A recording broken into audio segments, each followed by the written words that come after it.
FSN Pittsburgh.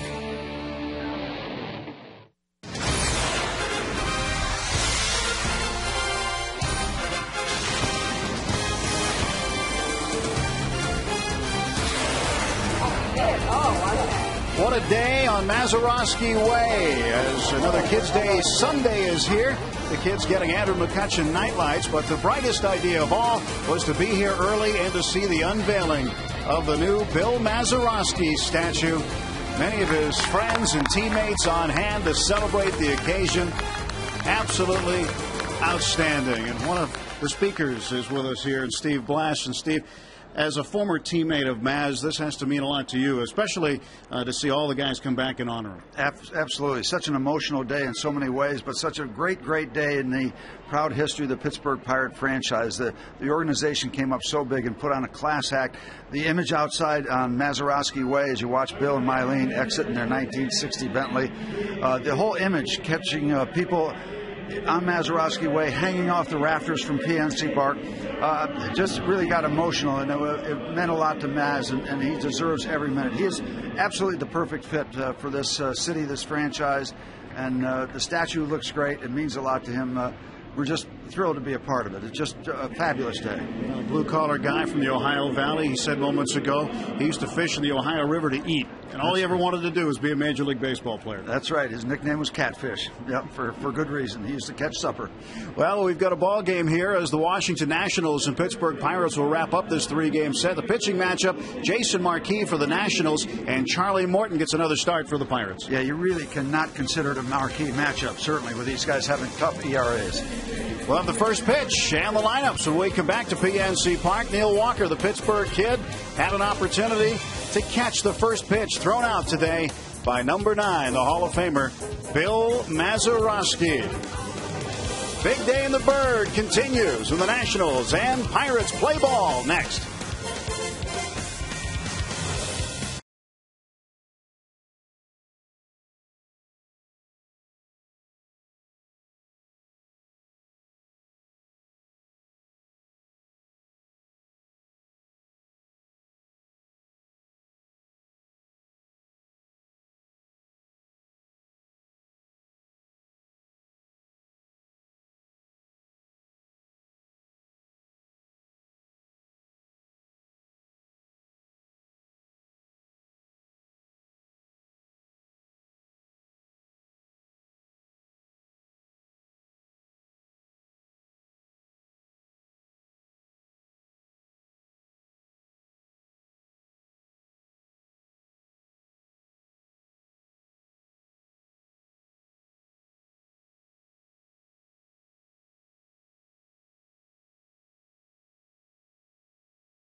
Pirates baseball.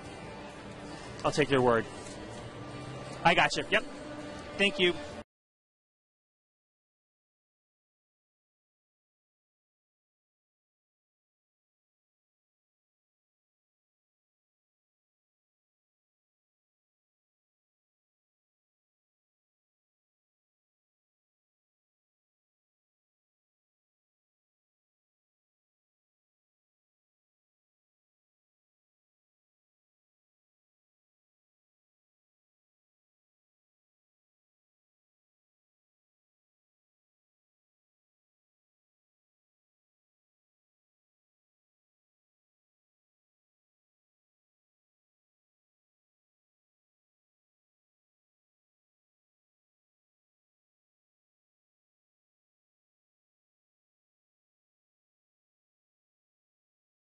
Baseball on FSN Pittsburgh is brought to you by PNC, PNC for the achiever in us all. By Barrel Automotive. Barrel.com. Definitely worth the click. And by your Toyota dealer, where quality, dependability, and good MPG all come standard. Toyota, moving forward. Bill Mazeroski statue on Mazeroski Way. Now we bring you inside PNC Park, Nationals and the Pirates. And today, the third member of our broadcast crew is Dan Potage. Dan? All right, Tim, thank you very much. You know, we brought you live coverage of the unveiling of the Bill Mazeroski statue here on FSN Pittsburgh. To see it on TV is pretty cool, but to see it in person, well, it's a little bit better. It stands 12 feet tall, but before you finish big, you actually have to start small. And the original molding or model stood 12 inches high, was made out of clay, and was created by Susan Wagner, a local artist.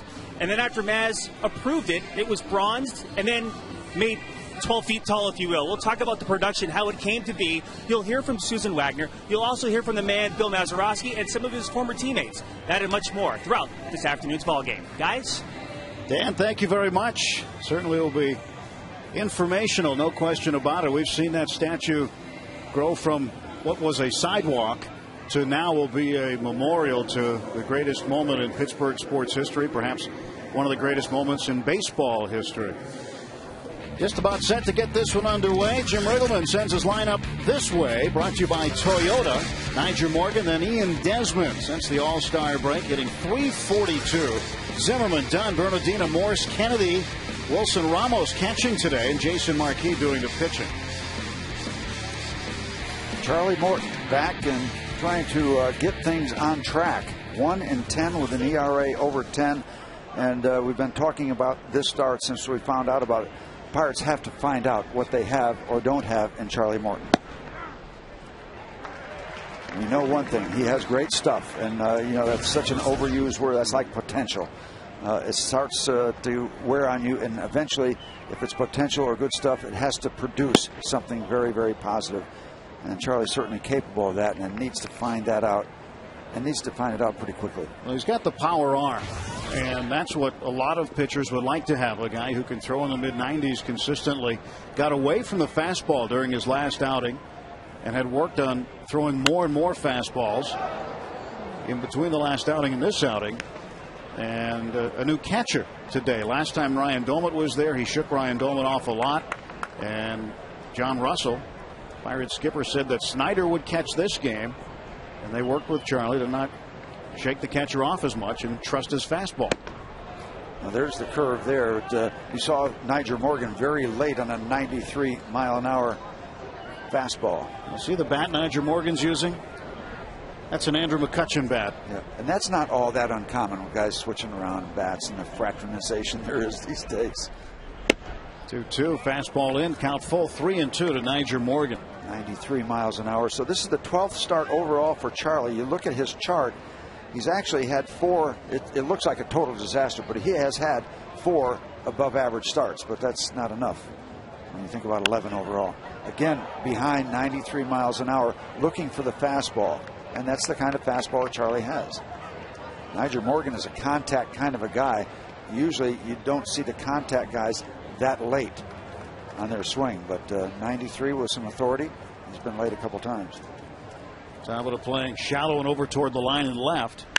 Niger trying to go that way. Went that way twice last night. One was on an excuse me check swing that dropped in for an RBI single. We're just underway from PNC Park on a Chamber of Commerce type of Sunday. Weather-wise, it is beautiful here. It's been beautiful in every aspect. To the left side, and that's a base hit. So Niger Morgan starts the game with a single. Charlie Morton will be relying on his defense today, and here's how they line up. In left field, Jose Tabata, Andrew McCutchen in center, Ryan Doumit playing right field today. The infield on the left side, Pedro Alvarez and Ronnie Cedeno, Neil Walker and Garrett Jones on the right side, Snyder doing the catching. Well, Charlie's going to have to deal with a lot of things today, not the least of which is the running game of the Nationals. Niger has 33. The guy up at the plate has tremendous speed, just 14 steals, but he can fly. Zimmerman has 4, and Bernardino has 13. It's going to be a factor. Oh, just jumps away, and Niger Morgan takes off for second. Just like that, the Nats have a runner in scoring position. And we don't want to build on what we saw last night, which was a very sloppy game for the Pirates. And I don't know who the error will be charged to, but it seems like, well, okay. It's charged to Charlie. I think I'd like to take another look at that. It's a moot point. Niger's at second base. Well, Niger's not opposed to taking third either. He has been caught a league leading 15 times trying to steal. And Ian Desmond pushes it. And Morton will throw him out. And now down to third base with one out is Nyjer Morgan. Here comes Morgan. Here comes the throw. I don't know. I think Garrett's got to catch that ball. But the error is charged to Charlie. With the speed and running instincts that Nyjer Morgan has, the Pirates are going to play, well, they were going to play Garrett Jones up, but they're going to concede the run because of the speed. They'd rather have an out, clean things up. Charlie Morton, 26 years of age. Went to high school in Connecticut, lives in South Carolina now. Here's the pitch. And Zimmerman fouls it back. Well, the one thing when you think about Charlie Morton, he does have that strikeout capability. And, of course, these are the kind of situations where you'd love to leave Morgan at third with a strikeout, get to that second out, and then you can let him hit a fly ball. But Mr. Zimmerman is a very tough customer. In my mind, he's one of the best players in the National League. Comes the 0-1. And a ground ball to short. And it is 1-0 Nationals. Two men out in the top of the first, and the Nats on the board. RBI number 77 for Zimmerman. Nyjer Morgan does what he does. He gets on, he gets over, and he gets in. With the help of none of his friends initially, with error charged. People will say, well, my goodness, there would be double play. Now, you never know. It's very rare that the inning would have played out like it has after that error. Hardly ever.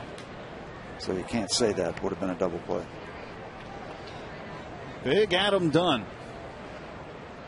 33 homers, 89 runs knocked in. His 33 homers, the second highest total in the National League, behind Albert Pujols, 35. He goes to left center. Here comes McCutchen. He'll make the grab for the out. So one run on one hit, one error, nobody left. Charlie Morton's through the top of the first, 1-0 Washington.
Bottom of the first inning. Here's how John Russell will send out the Buccos. McCutchen will lead off, then Tabata hitting in the 2 spot. This season at PNC Park, a .340 average. Neil Walker to follow. He's got an 11-game hitting streak. Jones, Alvarez, Domitz, Cedeno in the 7th spot. Chris Snyder hitting 8th. Charlie Morton doing the pitching and batting 9th. Getting set to face right-hander Jason Marquis. And this man has been around a while. He has won 95 Major League games, 10 of which have come at the hands of the Pirates. He's 10-6 against the Bucs lifetime. His starts after 3 starts in in April, had some bone chips removed. He's been gone that long, and now he is back. It's been a struggle, but he's pitching better since he has had the surgery. It was an interesting acquisition in the offseason by the Nationals. He had gone to Colorado a year ago and made a very positive impact with them, and they figured that Marquis would have a similar impact, if not even more profound, with the Nationals this year. But the injury set him back. But he's had 5 starts since coming back. He left his last game April 18th, pitched the next game on August 8th, and he's pitched well since in these 5 starts since coming back. McCutchen grounded to short. Ian Desmond throws him out, 1 away. So Marquis gets the first out and a ground ball out. He'll get a lot of those. He always has. He's had a terrific sinker ball through the course of his career. Records a lot of ground ball outs. Yeah, and he's been very consistent, winning in double figures the last 6 years, including 15 with Colorado last year. Well, here is Tabata hitting .308. One of the top rookies in baseball, Jose Tabata. He is lightning quick when he gets on the base paths, too, especially on a ball that might be hit in a gap somewhere. Whether it's going to be cut off or not, you have to be careful that Tabata doesn't try to take 2 on you if you're the opposition. But he's been seen doing that a number of times this year, taking 2 bases where a lot of players might just settle for 1. Marquis 1-1 pitch.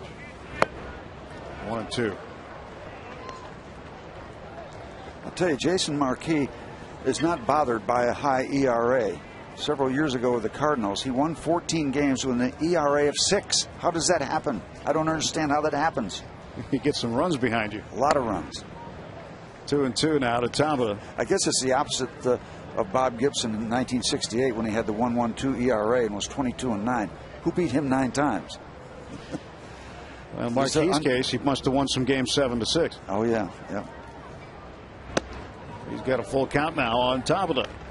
We were dazzled back in the day when Ray Sadecki won over 20 games for the Cardinals with an ERA of 4.24. We were stunned. That wouldn't last Thursday. Well, Marquis ready to go again, and he goes into the line, the 3-2, and Tabata chops a foul. It'll stay 3 balls and 2 strikes on the Pirate left fielder. Just a young man, Jose Tabata, just turned 22. 4 home runs, 23 runs knocked in. Pirates officials feel that the power is going to come as his career continues, and that one way up and in. And Tabata goes down. He hasn't gotten up yet.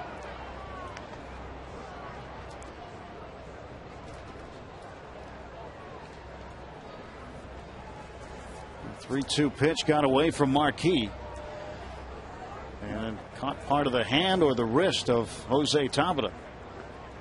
And this is certainly nothing intentional, but Jason Marquis has hit his share of batters in his career. Well, good thing Jose got his head out of the way. Looked like it may have hit the top of his hand. Yeah, maybe that the back the right hand maybe got past the left hand, the lead hand. The problem with this whole area, when you get hit around the hand or wrist area, there's not much protection. I mean, you might have a little meat on the inside of the hand, but there's a lot of exposed areas on the back of the hand. There's just not much protection. Evan Meek knows about that. Evan said he'll be able to pitch tomorrow after taking a line drive last weekend off the hand in Milwaukee. Jose Tabata is up. Brad Henderson, trainer, working on him right now, and John Russell looking on. Well, I talked to Meek yesterday, and he was excited about his side work yesterday and showed me that still on the palm of his hand he has a bruise. He was hit on the side of the hand. But on the palm of his pitching hand, his right hand, there's still a bruise in the middle. But the swelling has gone down, and he feels he's ready to pitch tomorrow. Tabata okay. He's going down to first base. See, perhaps that Mr. Marquis has to deal with a running game. There are instances where a guy with speed will get hit by a pitch, and how do you get even? Well, you steal base sometimes. 1-0 Washington. I don't think Mr. Marquis knows Mr. Tabata at all, so there's no history to this thing. Just ball that got way inside. And, you know, the hitters have a responsibility getting out of the way, too. Here's the first pitch to Neil Walker. Walker starts with a .309 average today. A double in the 5th inning last night. Not only was his 100th career hit, but extended his 10-game hitting streak to 11 straight, a career high for him.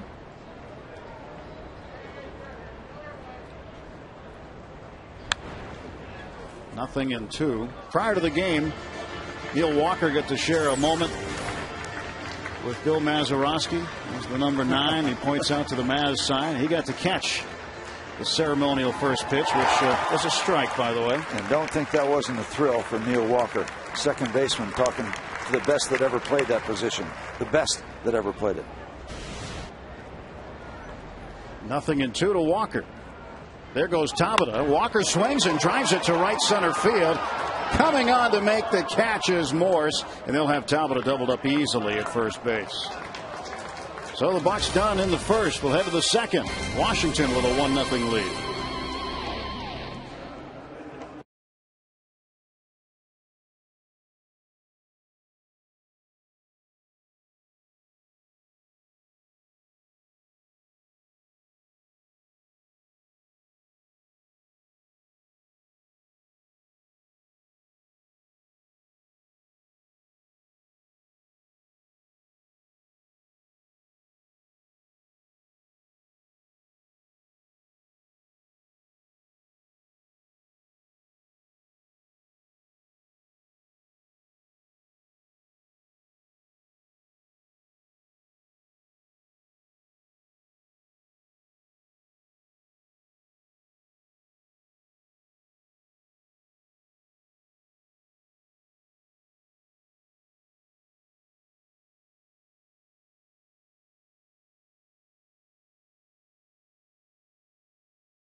Statue dedication took place, and public getting to see it for the first time today. The commemorative leaves are there, and there is additional space for you to have a special leaf alongside the statue to get your spot.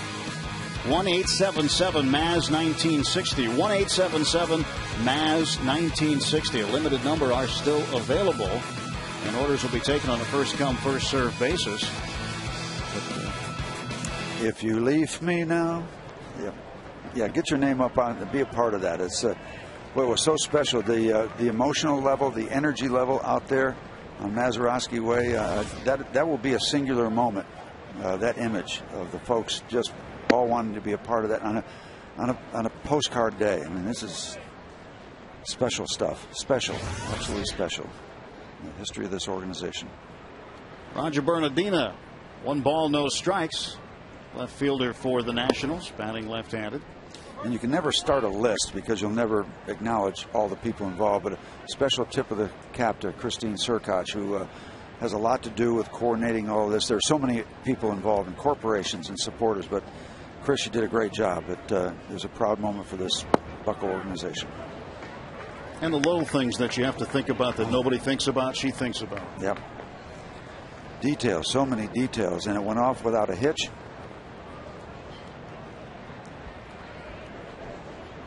2-1 to Bernardina. Charlie Morton trying to get Bernardina out to start the second. 3-1. One of the interesting things about Charlie's starts, again, when you look at the chart, the control has been okay for the most part. 11 starts, 17 walks. But maybe that's part of the problem. He's been in the hitting zone comfortably too much. Bernardina pops it up. Shallow left center. Somebody take charge. Cedeno struggling with it, but comes up with it. That's out number 1. Well, if you're traveling this season, you can take the Pirates with you. Subscribe to MLB.tv today to see every Pirates game live or on demand on your computer. Visit Pirates.com to order and get more details. MLB.tv, baseball everywhere. You can watch Pedro or your favorite Pirate. You can't watch the boat. You might see the boat go by. Yeah, but don't get left off the boat. You know, they might have it on the boat. Well, that's true.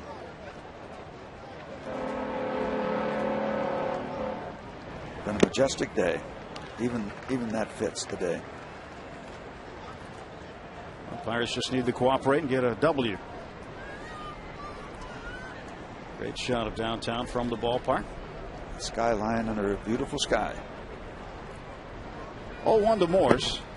That's strike 2. Morse started the double play. Tabata was on the run. Neil Walker hit one to right center that hung up there, and Morse got under it and then doubled off Tabata. You see the patch for Joel Brown, who recently passed away, the former Pirate GM, a guy who had a special impact on your life, Steve. Yep, and Bill Mazeroski's. Cedeno throws out Morse, 2 away. Joe would have loved to have been here for this ceremony. One of the great Maz stories, you know, he's so understated, such a humble guy. Joe sent him a contract once, and Maz signed it and sent it back, and Joe sent it back and said, we're supposed to negotiate, we're supposed to argue, you can't sign this thing. He sent the signed contract back to Bill and said, that's not the way it works. And that's a true story. Here's Adam Kennedy, the veteran, playing second base. Times have changed, haven't they? Well, you had a little negotiating with him the other side of a fence in spring training. Yeah, I held out and then made the mistake of going to Florida, looking through the fence like a kid outside a candy store at Pirate City. And he found me there. Well, he said, boy, they're having a great time, aren't they? I said, yeah, they are. He said, here's a pen, sign it. And I did. You're just a tough negotiator. Yeah. You just wanted to do it face to face. Well, how are you going to argue with a guy that was like a baseball father to you? And Joe Brown was that in my life. 2 balls and a strike now to Kennedy. How about being able to pitch in front of a team that has Maz at second, Stargell at first, and Clemente in right? Pitch in front of 3 Hall of Famers. And just make sure you get to the ballpark on time. Pedro will follow it, but it'll go up into the seats. 2-2 to Adam Kennedy.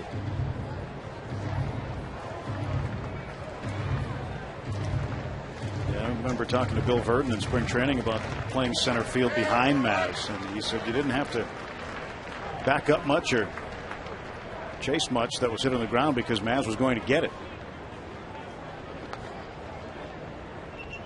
2-2.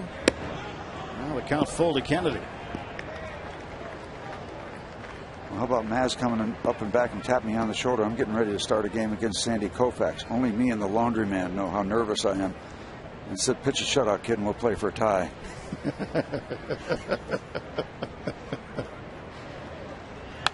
3-2 fouled off. Yeah, no pressure, right? You're right. Maz had it down. You get an idea how tough it's going to be to pitch in the big leagues when you get that message.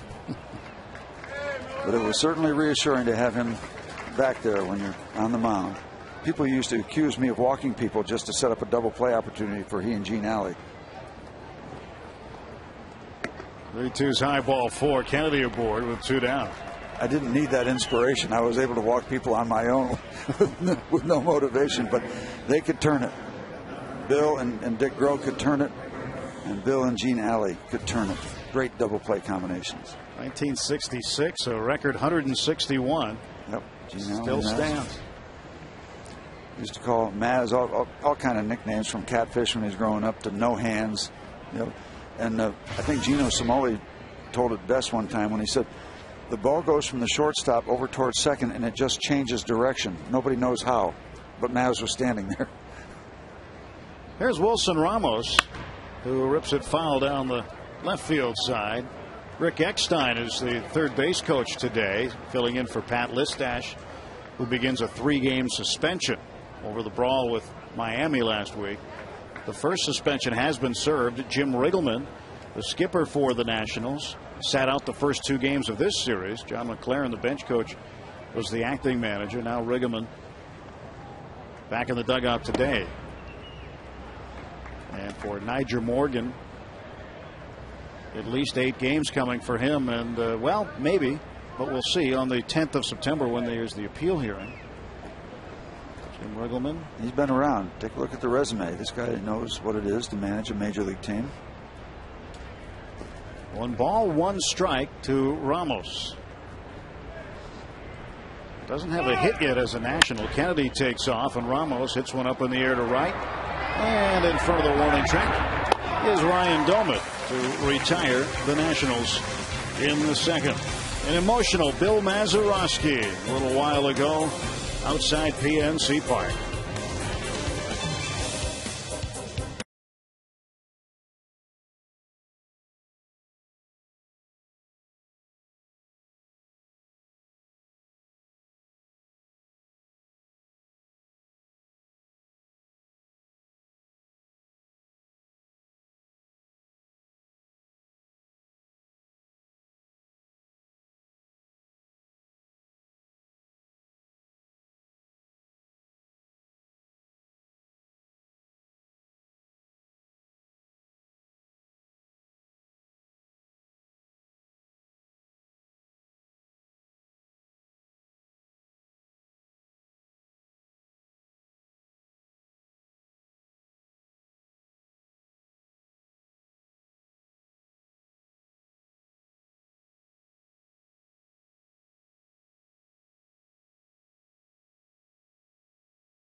What a special day. It's been perfect. I'm more proud and honored than you could ever believe.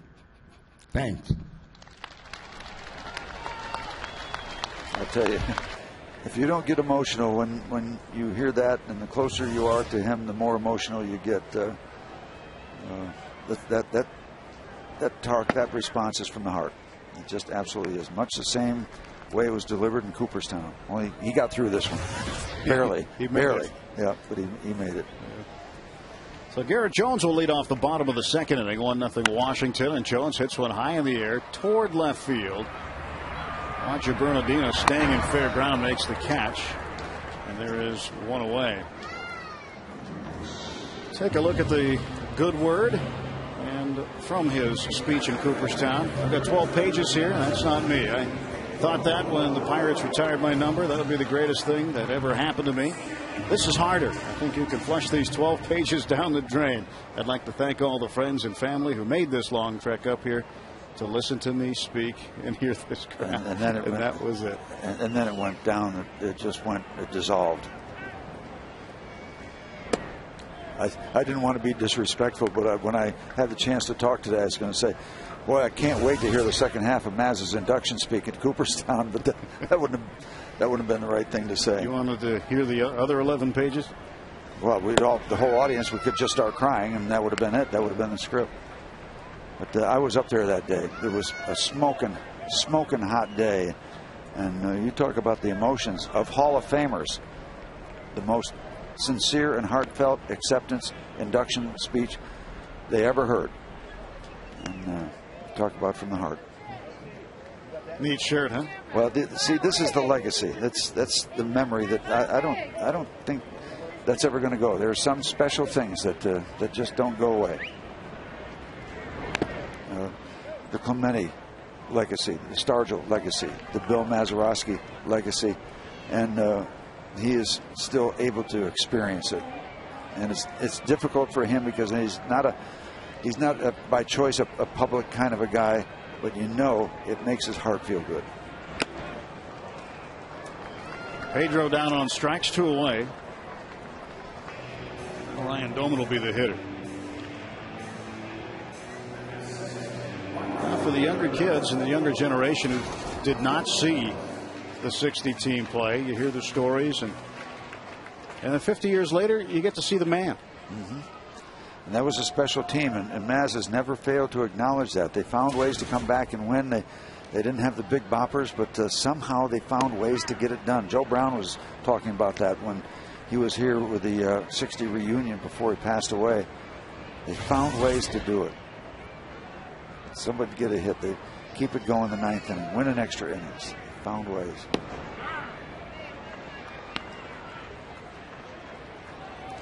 And just a privilege. I had a chance to room with Maz for a little over a year, just to talk to him. You get back in the room, and that's when he's most comfortable one-on-one, and sit there, have a beer, and talk about the ball game he just played, and just listen and learn and watch and learn.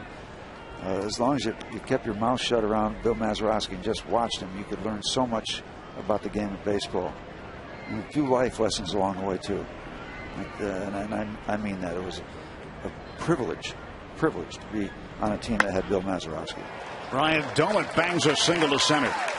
2 out, base hit for Doumit. Domit's been swinging a much better bat lately.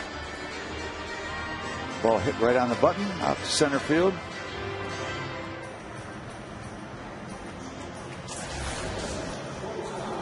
So man aboard, Ryan Doumit. Ronnie Cedeno trying to move him around. Ronnie has doubled in 4 straight.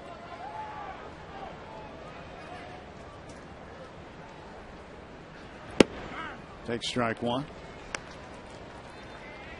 That's why when you go to spring training and you see a guy like a Neil Walker or any middle infielder get an opportunity to work with Maz, and to see Maz in uniform out there just imparting his knowledge on the younger players, it's quite a treat. Should be out there at dawn. Oh, got away from Marquis, and aboard is Cedeno. So both teams exchange an E1. Let's make him pay. Marquis, a pretty good athlete, normally would make that play. This one just got away from him. Spun out of his glove. I'll tell you, people don't know how much spin, how much English there can be on those balls. I reached for a ball just like that barehanded and broke my thumb. I mean, just a lot of action on the ball. Looked like he was right there, but Pirates put a positive spin on it. Chris Snyder trying to cash in on it now. Tying runs in scoring position. Go ahead runs at first. 1-0 Nationals. 2 down. Bottom of the 2nd. Marquis the stretch. And the pitch to Snyder right on the inside part of the plate. You look at Marquis, and he was a basketball player in high school as well as a baseball player. And he gets around the field pretty well. Fields his position normally very well. Good hitter. Yep. And started his career with the Atlanta Braves. They don't fool around with borderline pitchers very often. Snyder to the left, and Bernardino lines it up. Makes the catch for the out. We're through 2. 1-0 Washington.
Our tribute to Bill Mazeroski continues here on FSN. Of course, the 12-foot statue of his likeness unveiled today here at PNC Park, and I'm joined by the creator, if you will, Susan Wagner, who played a role in also creating the Roberto Clemente and Willie Stargell statues. So with Maz, yes. How honored are you to have once again had your hands involved in that?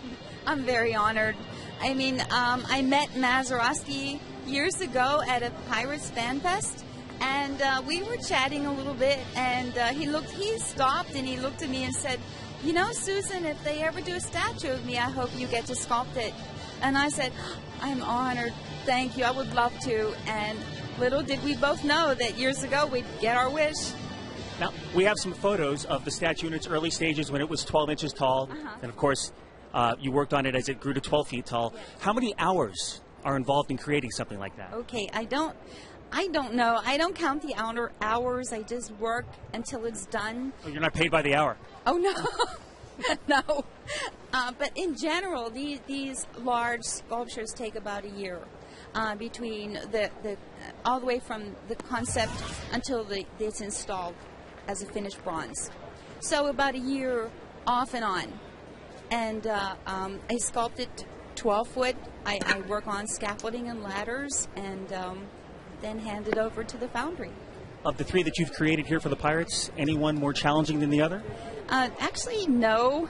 The more movement to a sculpture, the better for me. When I saw the photograph, I thought it was perfect. I saw it in my mind. I saw it completed, and I knew it would just make a fantastic sculpture, and I was happy to work on it. Before I let you go, some of us guys are going to get together some money, if you will, to try to see if you could create a statue of Steve Blass. Would you be willing to do that even if we can't come up with that much cash? Sure. I would love to. Are you kidding? Steve, I set you up, buddy. You're good. Listen, I got $5. Can we get something out of paper mache? $5 in paper mache, will that work? I think so. Steve, you're golden, dude. Back up to you guys. How about another bobblehead? Let's go with that. We got to start somewhere. So, one out. Jason Marquis with the ground out to Alvarez. Now Nigel Morgan. What a great job Susan has done on those three statues. My goodness.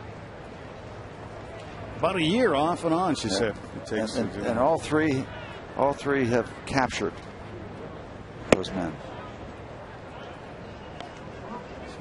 One of the great one, Roberto Clemente, that is out near the bridge. Pops Willie Stargell, Federal Street. Just amazing work. And when you walk by them and when you stand by them, I mean, they literally are larger than life, but they're great reminders. And how great is that for a mom or dad to bring their daughter or son or multiples over there and walk by those reminders of how great those players were and what they meant to the organization. Willie, a Pirate all his career. Maz, a Pirate all his career. Clemente, Rule 5, but then all his years with the Pittsburgh Pirates. They're buccos, and it's a lot of pride. A lot of pride. A walk delivered to Nigel Morgan with one out. Morgan, not the guy you want to put on. He can create some havoc. I'd like to keep him at first base, but you'd think at this stage of the game, with just a 1-0 lead, he'll be off to the races at some point. Yeah, and you have a tendency, you're almost tempted to say, boy, we'd like to see Charlie not have to deal with a running game. But I'm sorry, this is the big leagues. This is all part of the package. Ball one to Ian Desmond. Desmond sacrificed Morgan from second to third after Morgan reached on a base hit in the first inning. Then when Charlie threw over to first, threw errantly, allowing Morgan to get to second. And there's no law against throwing Nigel out. He's been thrown out 15 times. So if you do your work well, you can get him. That's part of it. Just throw him over there, give him different looks, so you're giving Chris Snyder a chance. It's hard to steal base. Talk to base stealers. First of all, it's a very hard thing to practice live. I mean, you can't practice it live. There goes Morgan. The throw down is not there, but that's what you got to do. You got to hang in there. He'll overslide the bag like he just did. I had that conversation with Niger 2 days ago about sliding, where he often overslides and tries to hook it with the foot. He was doing that here in Pittsburgh before being sent to Washington, and does it again here.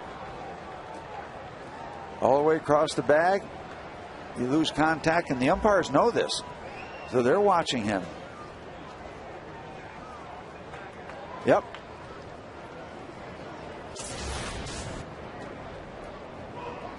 So Niger is out. And Desmond to left center and deep. This one going into the notch. And Desmond's going to stop at second with a very long double.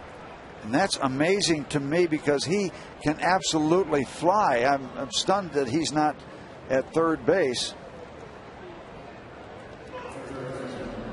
Okay, let's take a look at the contact at second base, bodily contact, and then separation.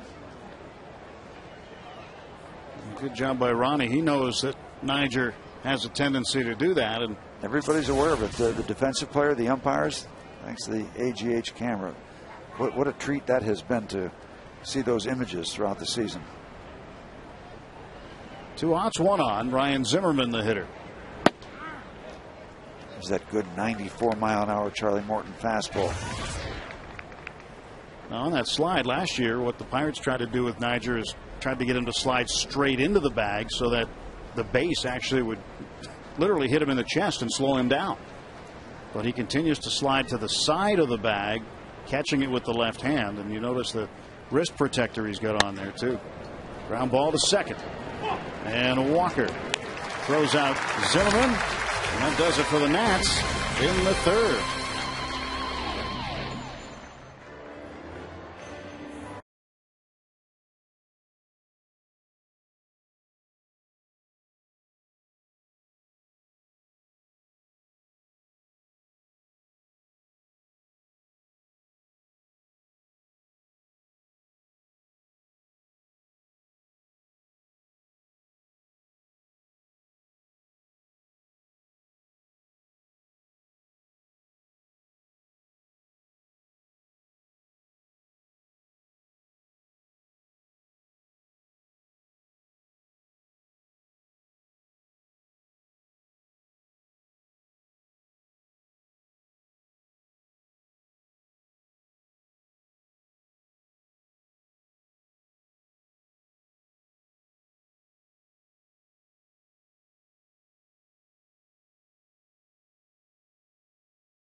Well, now a new must-see attraction in Pittsburgh, the Bill Mazeroski statue. Great photo opportunity for everybody who walks by, and a great new addition to the ballpark. Charlie Morton leading off here in the bottom half of the third inning. With Steve Blass, I'm Tim Neverett. Sun-splashed Sunday afternoon here at PNC Park. Jason Marquis delivers, and that is strike one. 1-1 to Charlie.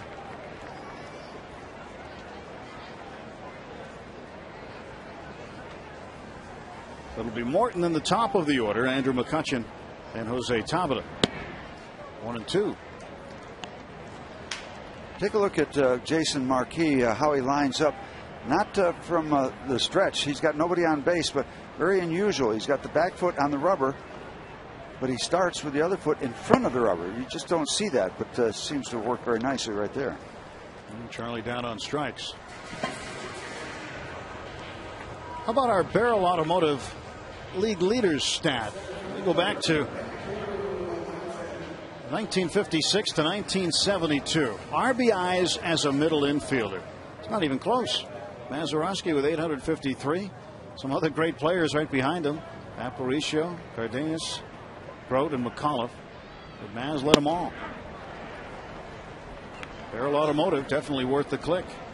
You talk about runs you drive in. Well, there's Marquis. Usually that foot right there is in back of the rubber. But he's got his rhythm, and that's comfort. That's a feel-good kind of thing. He feels good doing it that way. That might have been an adjustment from some other setup. You see the right foot back on the rubber. Usually that left foot is in back. And it almost brings him back to how he would deliver from a stretch. And the thing is, that part is details. It's what happens when you release the ball, that the arm and the body are in tandem. They're together. They're in concert. And however you get there, what happens before and what happens after, secondary to what happens during. Marquis enjoyed some success at a very early age. In 1991, participated in the Little League World Series in his South Shore Little League team from Staten Island. Ended up third in the world that year. They lost to the eventual champions, California. And in the consolation game, the third place game, played against Team Canada, he pitched a no-hitter on his 13th birthday to get them the third place moniker. And the team that beat them from California had a pretty good player by the name of Chad Pennington, who now quarterbacks the Miami Dolphins. Well, he's had a kind of a star-crossed career in the good sense, in that I think I saw a note where he's been in postseason play the last 10 years. It's a nice check to get every year. Down to third. Tough play for Zimmerman. Oh, my. What a play by Ryan Zimmerman. They're not going to come much better than that, especially to retire the blazing fast Andrew McCutchen. Yep. And he is that good. Now, he won't make that play all the time. Nobody will. But when you throw from your knees, get up and throw from foul territory and get the speed of Andrew McCutchen, well, you're doing something pretty special. That's the quick release. And it's hard to get a quick release and not have a rainbow effect because you don't have a chance to set yourself. That ball was thrown on a line. He's got those Scott Rowland tendencies in my mind. And for me, Scott Rowland was one of the best. And to me, Ryan Zimmerman, as we said earlier, one of the best in the league. There's a little taste right there. McCutchen normally is going to be safe on that play. We've seen him beat out a lot of infield hits down the line, but not today. Just to finish up that thought, Tim, Mazeroski driving in those runs. There's a category about driving in runs, and also don't forget preventing runs. Bill Mazeroski is the top of all those charts. There's a swing and a miss, and that'll do it. So Maz has prevented runs also. Not a ball down there. Yeah, Ramos did not catch it.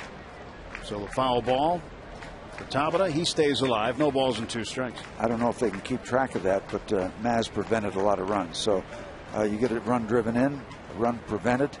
Well, Maz did a lot of doubling down.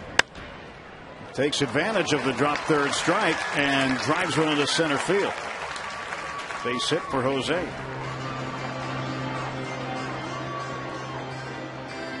Tabata got a good swing on this one.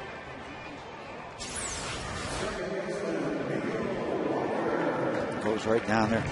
And that's a good example of just not reaching down. He kind of goes down with the body, too. So it's not just a reach from an upright stance. He's going down there, dropping down so he can get as level with his body to the ball instead of just trying to get level with the hands being dropped. Walker flied out to right his first time up, turned into a double play with Tabata on the run. I have to be careful when I talk about hitting because I know The Rock is watching. Yeah, John Wehner doesn't like it when the pitchers talk hitting. I know. And John knows his hitting.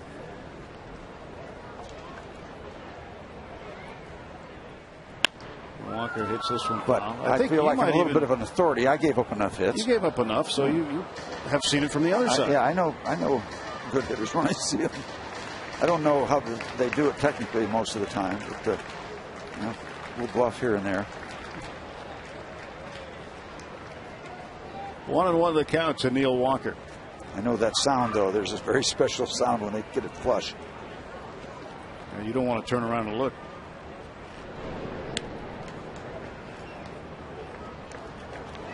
And I know when I hear that sound, I don't want the ball to be coming back through the middle. Have your fun in a different direction.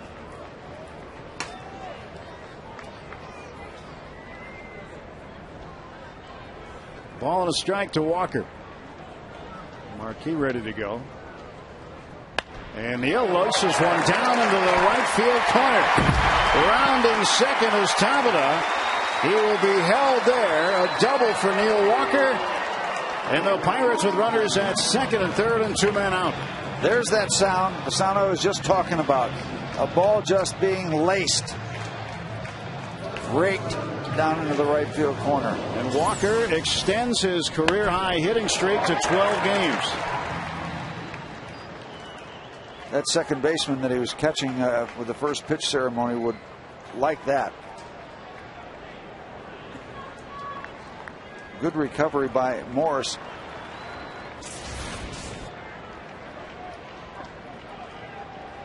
No chance for Garrett Jones. Pirates trailing 1-0, but 2 out and 2 men in scoring position. Strike called to Garrett. Garrett fly to left his first time up. He's 0 for 1. Now, Jason Marquis will give up his share of home runs. One year he gave up 35. It's up around the top of the leaderboard in that dubious category. He's given up 7. This is just his 9th start, so 7 in his first 8 starts. I'm sure a bunch of them came early when he was hurting. Jones to the right side, and Adam Kennedy steals it from him. And 2 runs are left on base. We're after 3 full at PNC Park.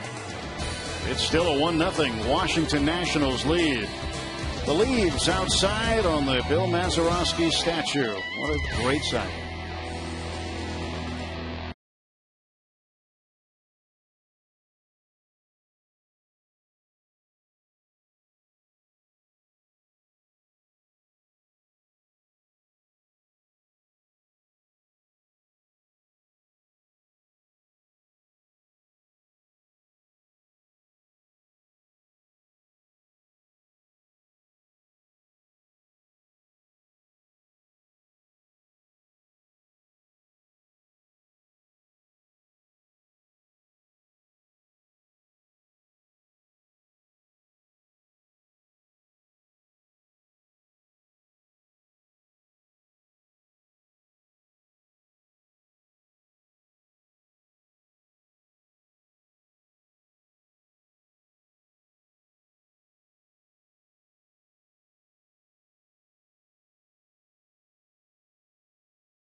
Pirates baseball on FSN Pittsburgh is brought to you by AT&T.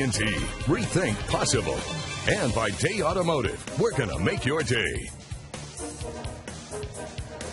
What a day. And on this day in 1964, Bill Mazeroski had 2 hits, including an RBI. Bob Friend pitched a complete game, allowing just 1 run as the Pirates beat the Houston Colts 45s 4-1. And it was the 28th birthday of Bill Mazeroski.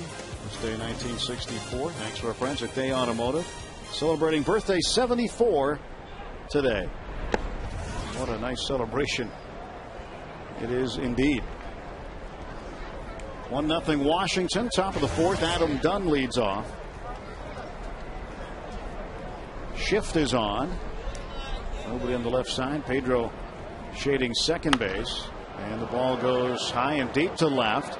Tabata going back, and this ball is gone. Home run number 34 for Adam Dunn. It is 2-0 Washington. And he has that big-time power to the opposite field, actually to any field, high and a big-time cruiser. And he just has that kind of power. Ball carrying well. And that didn't get over by a little bit. That got over by a lot.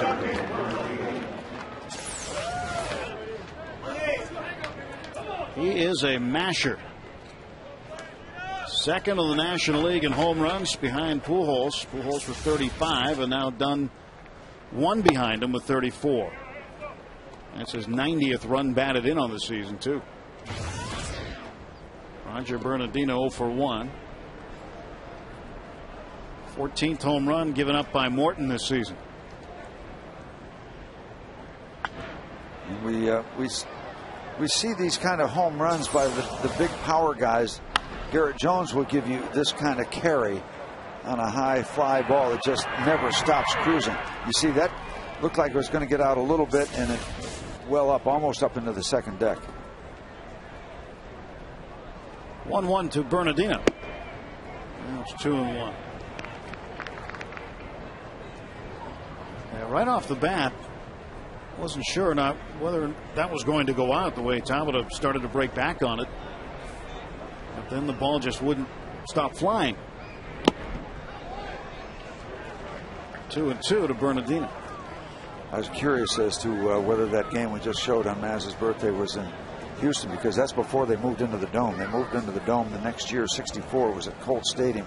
You talk about hot nights and mosquitoes as big as otters. I mean, they're just everywhere. Just monster mosquitoes.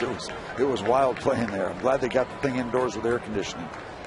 And they still have it. Bernardino with his base hit. I mean, we notice it when we get off the plane there. We land, could be late at night. You think it's cooled off a little bit. You step off of it, it just hits you in the face. The humidity in Houston, Texas. Yeah, the next year we were down there before the season opened, 65 in the Dome. They were hitting fly balls up, and you couldn't follow the ball because they hadn't painted the roof yet, and you just could not see the baseball. So of course we all got on the field on an off day and had a lot of fun hitting pop-ups, see if anybody could catch the ball. Michael Morse shoots one to right. And that's 3 straight hits off of Morton to start the 4th. Bernardino at second base. And now Morse at first. Adam Kennedy batting with nobody out. Now's the best time to purchase Pirates season tickets. You can reserve your 2011 season tickets now and close out the 2010 season on us. Put down a $100 per seat deposit on a full or half season ticket plan and get 1 free ticket per deposit for all remaining home games this season. Full season ticket plans start as low as $3.99. Call 1-800-BUY-BUCKS or visit pirates.com/new deposit. Great way to get your season tickets and see some games as a bonus for the remainder of this season. You know, I don't know if we can say this or not, Tim, but, you know, we always had the impression Maz had these soft hands. I just looked at that statue. They're hard hands. Pretty hard, huh? Yeah. But you know how you used to bronze, back in the day, they would bronze little baby shoes? Right. Well, we've come a long way, haven't we? We bronzed a man's hands. And they should be in bronze. They should be in bronze. Great hands. Did the whole body, too, and uniform. And batting helmet. Here's the veteran Kennedy. Nobody out, 2 on. 2-0 Nationals. And he gets a strike. Kennedy, part of that 2002 Angels World Series team. You know, that's the statue that had to be. I would have not had a problem with a statue of Maz turning the pivot on a double play, but this is the statue that had to be. 0-2 to Kennedy. Just what a setting! What a great shot that is. That almost brings that day back, captures that day, and brings it back to us. Great shots, guys. Well, that was the year you became a Pirate, right? Yep, graduated from high school, came out to Pittsburgh to try out during that 1960 season. Ground ball to Jones, and it's off his glove and into right field. Bernardino comes in to score.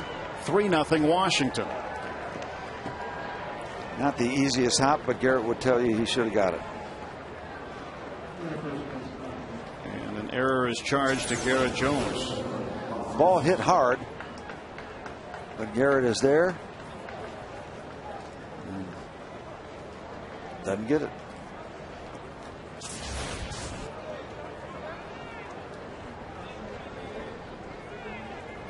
Two runs in this inning, nobody out. And two men on. Wilson Ramos, the catcher. Ramos flying to right field to end the second inning. In the American League with the Twins, in limited duty, hit .296, no home runs, and 1 run batted in. He had 3 doubles for Minnesota. Part of the Matt Capps deal. Almost coming the other way from the Twins. And he lines one off the glove of Cedeno and into left field. Tabata up and throwing. And the bases are now loaded. And still nobody out. And the pitcher coming up, Jason Marquis.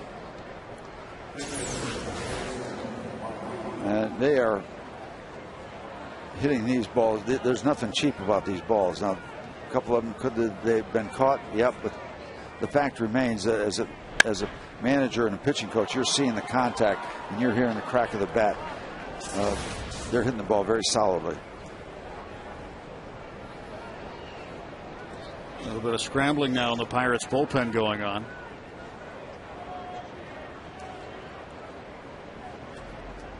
I think that might be Daniel McCutchen getting up out there. It has been a test this weekend for the Pirate bullpen. A test. John Russell going deep the first game. I think he used 6 relievers and deep into the bullpen again last night. And we are just in the 4th inning as Charlie Morton has run into a buzzsaw here in the 4th. And with Jason Marquis at the plate, he is not an automatic out kind of pitcher when it comes to hitting. And his 143 average this year might argue that. 133, beg your pardon. But he has won a Silver Slugger award in the past. He's hit a number of home runs, including a grand slam in his career. 5 career home runs. Yep, nothing automatic. And he taps this one foul up the right side. And he knows he's in a great position now, especially with that pitch. 2-0, bases loaded. He's got a hitter back on his heels. Knows he's going to get a fastball. Just chops that one foul. Even pitchers up there trying to hit have instincts of knowing when they really kind of have an edge, or at least a psychological feel that you're in a good position because the guy out there on the mound is struggling.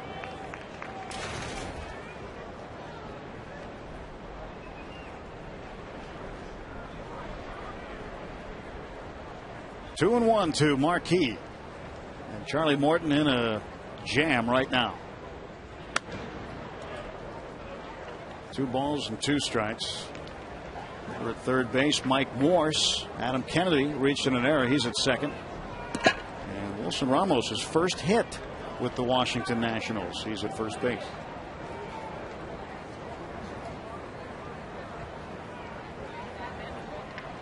Two and 2. Jones will come home. They get the lead runner. So Marquis unable to get the run home. Everybody moves up a station, and it stays a 3-0 game.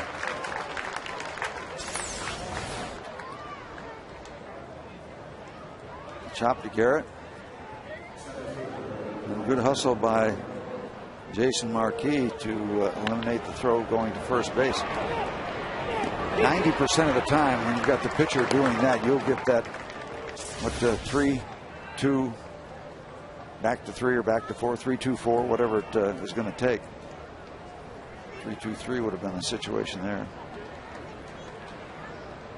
Well, Niger Morgan has reached base twice, scored once, got a base hit and a walk. Goes to left field and fouls it off. You need a quick release by the first baseman in that kind of play. Looks like Garrett did an okay job of getting the ball into the catcher, but it wasn't quick enough where they're going to have a play at first base. That needs to be real quick into home plate. It would have been challenging too, because Charlie Morton and Neil Walker are both at first base. And Morgan pulls it down the right field line, foul. So Niger trying both directions. What I mean by challenging on that play, Steve, with both defenders at first, Snyder's got to make a throw, and a little bit too much traffic down there. Yeah, whenever you can get the pitcher out of the equation, try to do that. They're not the best of fielders. 0-2 to Morgan. Bases full of bad guys right here in the fourth inning. Here's the pitch. Got it. Snyder hangs on, and Morgan strikes out. Well, a big pitch for Charlie if you want to keep the Nationals close. Goes upstairs, ties him up with a good fastball. Back of the pitcher, and that was up and a little bit in, kind of tied Niger up. Hard to go upstairs and still stay level with that 90+ mile an hour fastball. That could be a big item. Shortstop Ian Desmond will take ball one. 1 for 1 with a sacrifice today. Had a double in the sixth, rather in the third, but not in the sixth. This is a big item in this baseball game right now. Top of the fourth, a lot of baseball left to play, but this could go in either direction. That's a swing. Out there for the fastball, and that's the beauty of a great fastball. You have to start the swing early, and if you don't get the fastball, that's what can happen. You get the slider, finds himself way out in front, can't shut it down. That's why you see so many bad sliders swung at awkwardly. They think it's a fastball, and they're out early. 2 down, bases full. 1-1. That's 1 and 2. Nice little 1-2 sequence right there. The slider, the good slider, followed by a 94 mile an hour fastball. Charlie's got the 4-seam fastball and the 2-seamer. They finish the deal now. This would be a big item. Big shot in the arm for him. Shot in the arm for the Pittsburgh Pirates.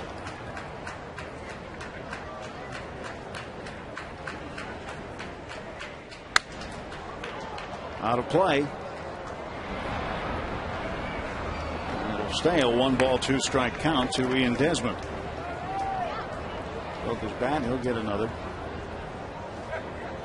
So the base is chock full of Nationals right now. Morton, 25 pitches. It's a lot in one inning. What this does is shorten your stay on this afternoon from the back end. But as he gets ready to throw his close to 70th pitch, 68th, 69th. Let's hope it's a good one. Up in the air and hooking. And that looked like a little bit of a vulnerable breaking ball inside, and those are dangerous things. Usually right-hand pitcher wants to have that breaking ball to right-hand batter out of way. Wow, that pitch can be hit a long way, and I like to use that phrase, both parties would like to have that pitch back. Charlie doesn't want to throw it, and Ian would like to have another whack at it. To the right side, and Walker gloves it. Didn't get him. Another run comes in. It's 4-0 Washington. With the applause for the effort by Neil Walker, you can't try any harder to make a play at first base. And that's an A for effort. He doesn't get the out, but it's a total commitment. The big bouncer.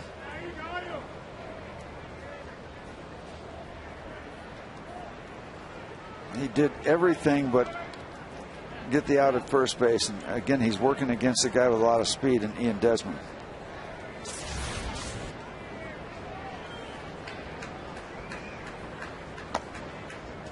Now Ryan Zimmerman batting with the bases full. Strike one.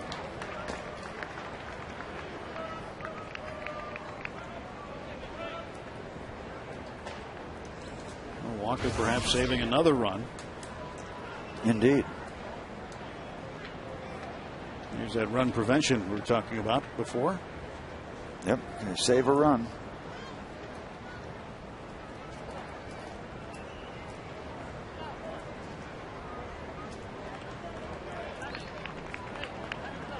And part of the folks that put on such a great day, Patty Paytas, knee deep in this production of the Bill Mazeroski statue unveiling. Great job, Patty. Vice President of Community and Public Affairs for the Pirates.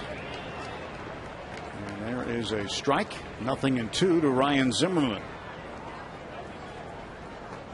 Well, Maz is sitting up there somewhere appreciating the fact that, again, you prevent a run. That's like an RBI.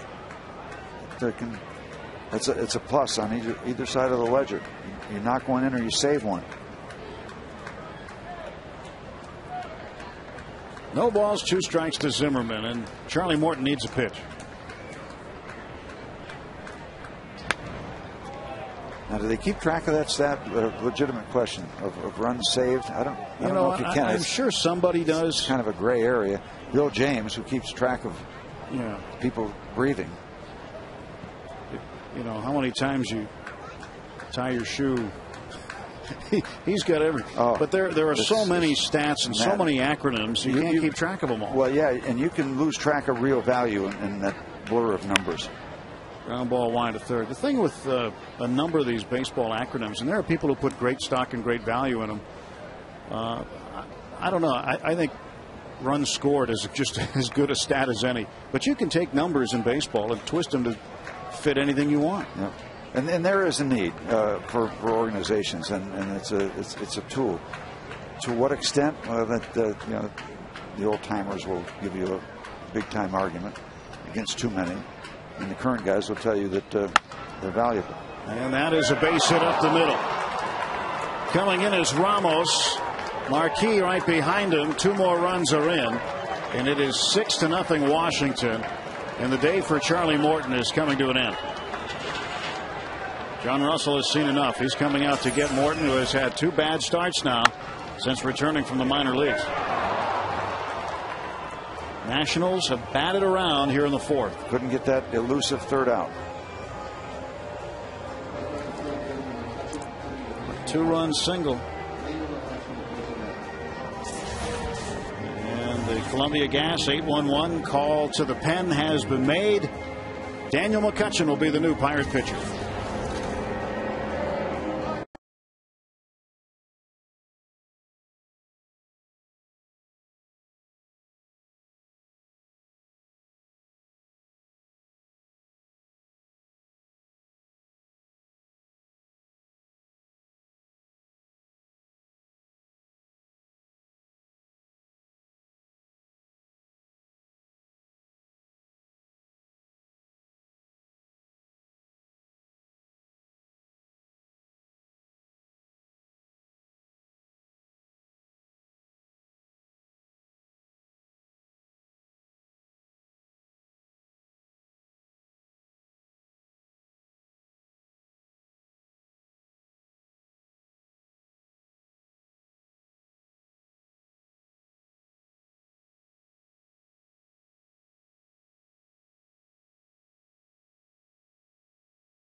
Back of Mazeroski Way.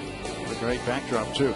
And at the Heinz History Center, opening tomorrow at 11 o'clock, there is a new feature there, Beat 'em Bucks, the story of the 1960 Pittsburgh Pirates. A life-size Maz figure will be unveiled, plus the book written by Maz's daughter-in-law, Kelly, Maz, You're Up, book release and the signing. Now, they'll be signing copies of the book only tomorrow, beginning at 11 o'clock. And a lot of great memorabilia there. Plus the Burton Morris painting, the Maz double play. For more information, HeinzHistoryCenter.org. But it starts tomorrow at 11 o'clock. Certainly worth a visit. Yep. Kelly married to Maz's son David. He's the younger son. Darren, the older son, married to Jill. And Darren does some scouting for the Pittsburgh Pirates after coaching college ball down in the Florida Panhandle, Panama City, where Maz is kind of a unpaid assistant coach. Not bad to have him on your staff. Adam Dunn at the plate now with 2 on and 2 out. 5 runs in the inning. It's a 6-0 lead for Washington. Charlie Morton chased after 3 2/3 innings. 6 runs to the moment, 8 hits. And Dunn, who hit a home run earlier in the inning. He started it all off with his opposite field smash to left field. 34 home runs on the season for Dunn. Neil Walker backing up into short right field to play Dunn there. And McCutchen gets him swinging. 1 ball, 2 strikes. These roles that an opposing team can get on before you get that first out, it just kind of feeds on itself. You just hope when it starts like that you can get that first out, just to slow it down a little bit. But the longer it takes to get the first one, well, it seems like the more damage is going to occur.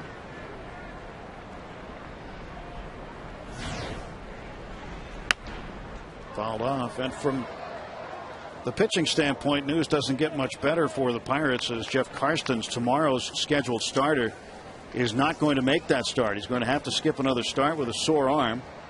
So left-hander Brian Burris will oppose Tommy Hanson in tomorrow afternoon's Labor Day game. Joe Martinez, who was acquired from the Giants along with John Bauker in the deal for Javier Lopez, is here and will be working out of the pen for now.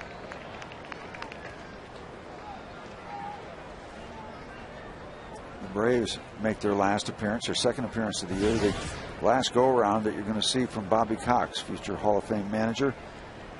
Will be in town for 3 days. Your last chance to see one of the best.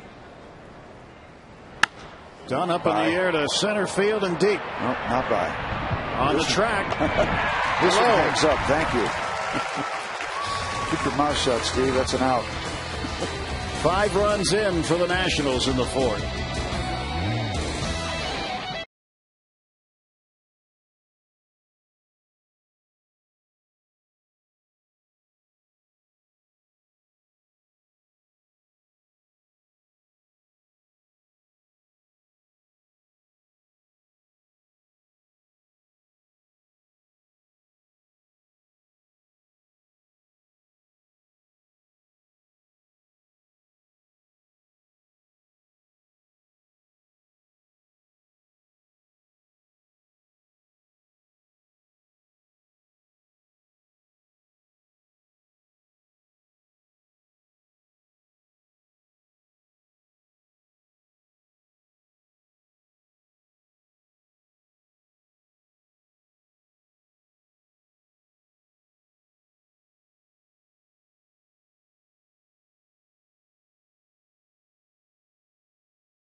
board to go over the wall. Back goes Yogi Berra, and you can kiss it goodbye. It's gone. The game-winning home run, the first of the champions of the world.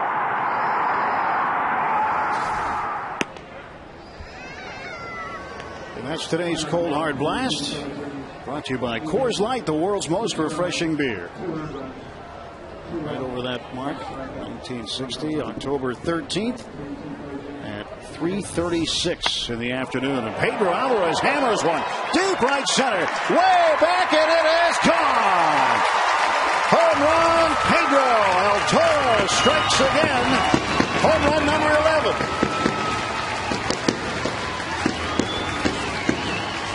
And that's what you call getting yourself on the board with some authority. Way up over the wall.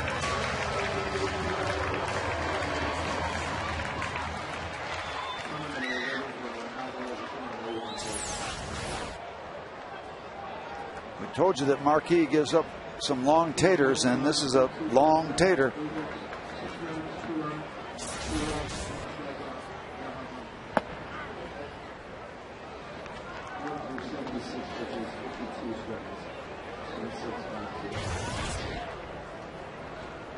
Ryan Doumit had a base hit back in the second inning. 4 out of 5 in the series so far. He'd like to continue swinging a good bat. The Pirates on the board now with Pedro Alvarez hitting it out of the ballpark. Almost got it out of the ballpark completely. Landed on the walkway out there.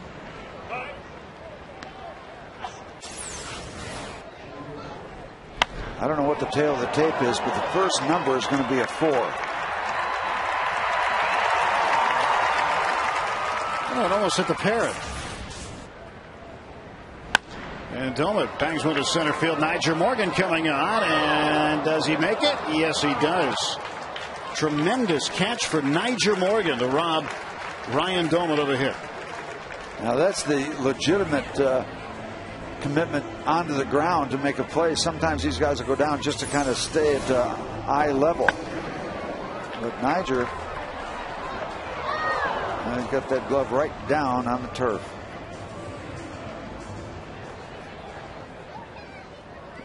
Flaps down.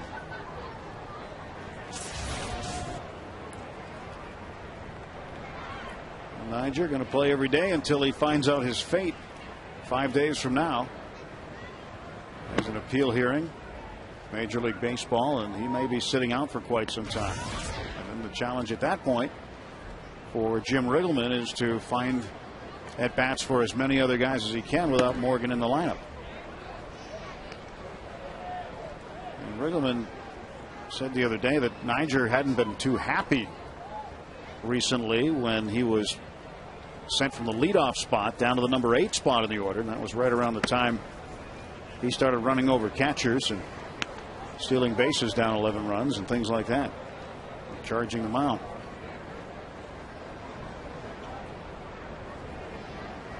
But Riggleman did pretty much acknowledge that that could have had something to do with Nyjer's mood.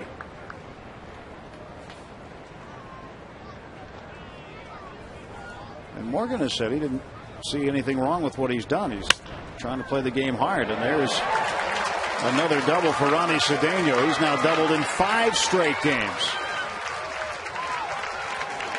Another runner in scoring position for the Bucks here in the 4th. Well, you know, going into the game, quite honestly, Tim, we were speculating. 2 guys coming in, one with an ERA of 8, one with 10, that you expected to see some fireworks unless there were some severe corrections. And we have seen some offense so far, and you don't know if that'll prompt Jim Riggleman to activate the bullpen, because these balls have been hit hard. Good look at Cedeno as he knocks this ball right down the line. Our AGH cam. Doesn't have to land in fair territory, just has to go over the base. Third base umpire Ed Rapuano right on it. And now Chris Snyder, who lined out sharply to left field his first time up, will try to do some damage here. 0-1 is the count to Snyder.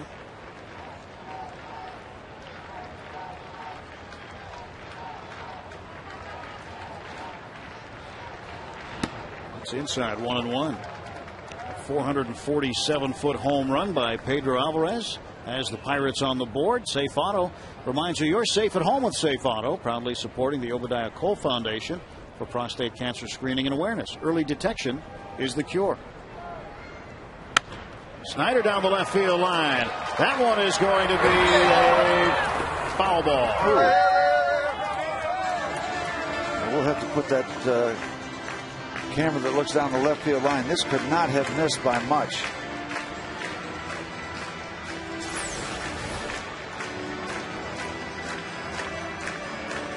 More than I thought. I thought that ball was going to be good.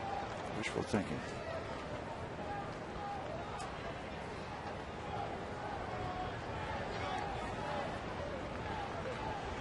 Snyder thought he caught part of it, but early on, hooked on him. Early on, it looked very good.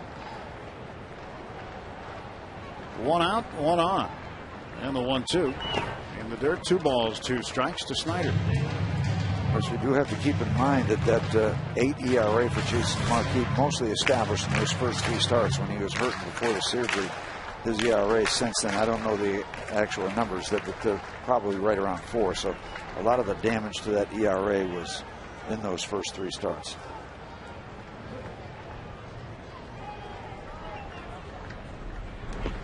And the pitch in the dirt again. 3-2 the count. Well, a report from Dan Potash in the 1960 suite. Bill Mazeroski, apparently choruses of Happy Birthday are serenading Maz. I don't remember him having balloons in the original picture. No, but he felt like he was walking on air.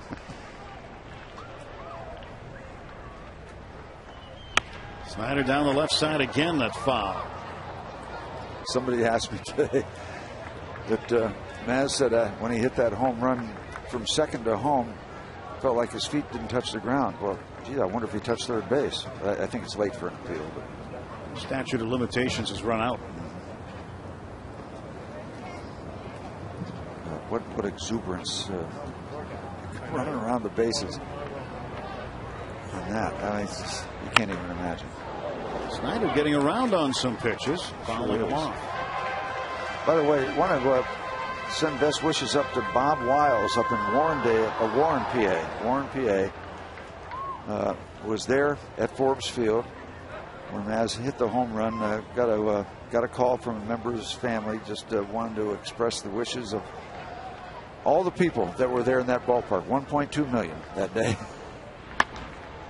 Ground ball to third. That one is also foul. Yeah, how'd they fit them all in? Yep. Best wishes up there, up north, Warren to Bob Wiles. Many faces of Bill Mazeroski, all stages of his career. All delivered to the game of baseball with a great deal of class. Jason Marquis looks the runner back at second, flips on to first, and retires Snyder. And they're 2 away. And now John Bowker will pinch hit for the pitcher, Daniel McCutchen. Let's get in our AT&T Mobility trivia question, brought to you by AT&T Mobility. What do you think possible? Can you name the 3 other players that were inducted to the Hall of Fame in 2001 with Bill Mazeroski? 3 other players. Think about that one. I know one for sure that took perhaps the longest acceptance speech in the history.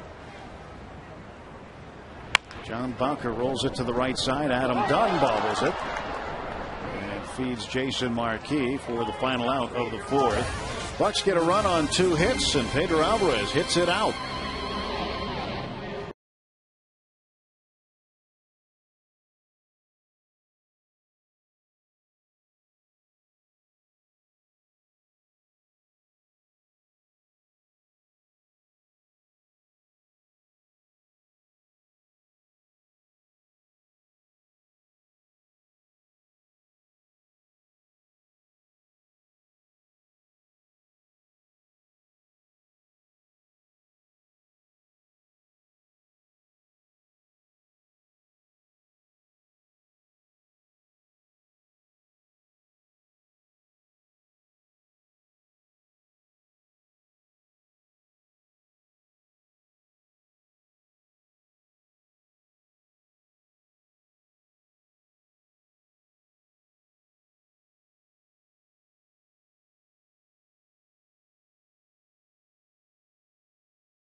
Former Bucco great Bob Friend, my good friend, who was part of the pregame ceremony earlier today to unveil the statue of your former teammate, Bill Mazeroski. And once again, Bill is probably the most humble man I have ever met. And once again today, he showed that humbleness. Well, there's no question about it. He's always been that way. That's why he was so well liked by all the players when he first come up when he was 20 years old. He's been the same since when he was 20 when he's now. And he's won all these wonderful awards, and deservedly so, and he's still the same man. He's a great guy to be around, and I'm happy to say he's a friend of mine. You know, we did the math today because it is his 74th birthday. Yeah. The game against the Yankees 50 years ago, he was 24 when he hit that home run. That's true, and you know, they call him, the New York press call him the most likely to hit a home run, and that wasn't true because he had a 2-run homer in the first game. He hit home runs during the season, a lot of big hits. He was a big gamer guy. That's what he was. As big as that statue outside, huh? How awesome is that? That is beautiful, and everybody who was behind it and designed it and worked hard on it, raised money for it, deserves a big thanks. That is beautiful, and that's what Pirate baseball is all about. You were part of the pregame ceremony, had a few kind words to say about Maz. Awesome baseball player. Fisherman? Not so good, huh? Well, the first time out. Now, wait a minute. He was one hell of a sportsman, and he was a great fisherman. That's why I brought that up, because the first time we went out, I introduced him all these people. Oh, my God, wait till you see Maz throw that line in. We went down to the famous place in Tortugas near Cuba. He was so sick, and so was I. We never got out of the cabin. We never got a line in the water, so that was the reason behind that. No, he's a great sportsman. He does everything well, everything. Thanks so much for the time, buddy. Nice to be with you again. Okay. Guys, it's all yours. Thanks, Dan. Thanks, Bob. My old first roomie in the big leagues, Bob Friend. Bob, 16 seasons, 3 times an All-Star. 163 check that complete games. Are you kidding me? That is incredible. Never turned down the baseball. Joe Martinez, acquired from the Giants. The ball's got to keep slicing. Foul ball. As Tabata chased it right into the wall. Well, goes a long strike. 3-2 to Roger Bernardina now.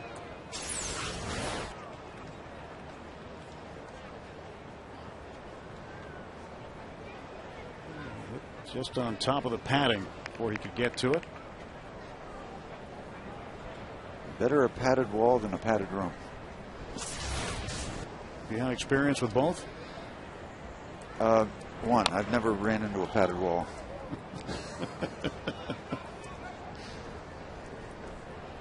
Joe Martinez making his Pittsburgh Pirate debut. Added today. Pitching out of the bullpen here. He's got 3 major league wins earlier with his work with the San Francisco Giants. We're coming over in that Bowker deal. He's out of Boston College. And Bernardina hits one to left center. Coming underneath it is McCutchen for the out. One down in the Washington half of the 5th. So Joe, 6'2", 195 pounds, out of South Orange, New Jersey. Last pitched against Columbus 4 days ago. He went 5 innings in that game. Gave up 2 runs on 8 hits. And struck out 2. Wasn't it nice for Maz to acknowledge the help that Bob Friend gave him in that 7th game by giving the Yankees 2 runs to tie it up? Yeah, that was very funny. That was good stuff. Maz's got some subtle stuff working. You can laugh about it now, but I'm sure nobody was laughing then. A wild baseball game. A 7th game of World Series, 10-9. My goodness. It's a wild time. The Yankees set all the offensive records. When they won big, but they only won 3 times. Got to win 4 of them. Martinez in the 0-2. Fouled off. When you think about a young kid coming up to join the Pirates 4 years after the World Series, like I did in '64, first roommate is Bob Friend. You get to learn a lot from a pitcher. Then you get the chance to room with Bill Mazeroski for a while. You can't buy that stuff. That's just a fortunate thing.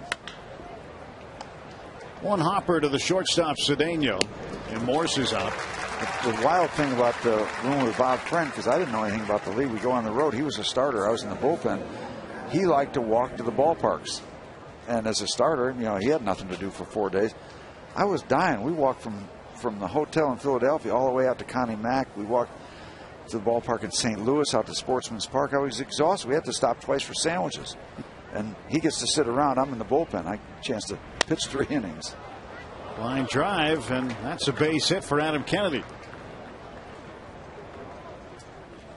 We gave you our AT&T trivia question last half inning. And the answer. I know one of them. Dave Winfield is one. He's the one that talked forever and ever and ever. The other 3 players inducted into the Hall of Fame in 2001. Was Molitor one? This was perfect. Puckett and Hilton Smith. Hilton Smith, a famous Negro League player. Kirby Puckett, Dave Winfield, Bill Mazeroski, the class of 2001. And so many years, and I said in my remarks that Maz should have gone in 20 years ago. See Maz Y2K? That was a hat that was designed, I think, by Nellie Bryles. He headed the campaign to get Maz into the Hall of Fame in 2000. The year 2000, Y2K. Nellie, a great friend of Bill Mazeroski's, and Nellie worked tirelessly to campaign for Maz to get in. Tirelessly. And then Maz would have to go through those votes where the media would always be around, everybody waiting for the phone call to come. You're in, you're out, you're in, you're out. So many years it was you're out, you didn't make it. Runner goes, Snyder's throw down, and he got him. Well done. As Kennedy gunned down by Chris Snyder halfway through the 5th, 6-1 Washington.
Great shots from the day so far from the AGH cam. And our AGH injury update. Brad Lincoln expected to start tomorrow for the AAA Indianapolis Indians. And if his neck is pain-free, he could be recalled to the big league club. Injury update brought to you by our friends at Allegheny General Hospital Sports Medicine, official medical provider of the Pittsburgh Pirates. Top of the order due up as McCutchen will start things off here in the bottom of the 5th. Pirates trailing 6-1. And McCutchen hits this one pretty well to center. Drifting back is Morgan, and on the track he makes the catch for the out. McCutchen is 0 for 3.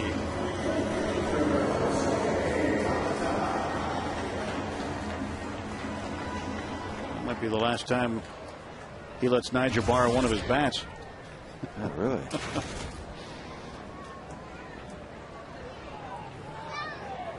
Tabata with one out.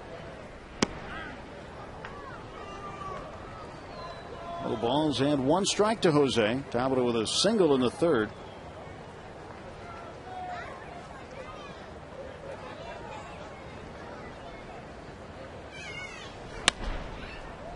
To Zimmerman. 2 outs. Tabata's 1 for 2. Neil Walker, who doubled in the third inning. 1 for 2 today, looking for another hit. Walker's got a photo on his wall at home of he and Maz at spring training, working out on the field together, and it's got to be one of his prized possessions. His dad, Tom, of course, a contemporary of Maz's, and I'm sure had passed on all the stories. And, you know, perhaps Walker had met him as a young man and knows his history, being a Pittsburgh native. Mm-hmm. Yeah, because his dad, Tom, is a member of the Pirate alumni. It's just not the Pittsburgh Pirates alumni. It's Pirate alumni. If you're around Pittsburgh, you grew up in Pittsburgh, you live in Pittsburgh, and you play in the big leagues, you're certainly eligible to be a member of that group. So I'm sure Tom has run across Maz on many occasions. Probably, I'm sure has conveyed all of this to Neil as he's growing up. 1 ball, 2 strikes. Up there on the wall of the Walker home. Autographed. Yeah, that's pretty neat.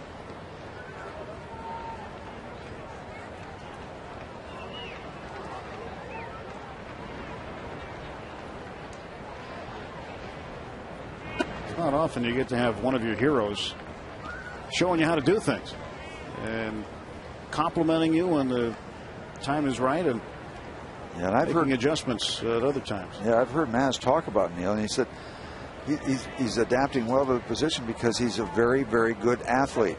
And as a good athlete, then you can work your way into situations. Another hit for Neil.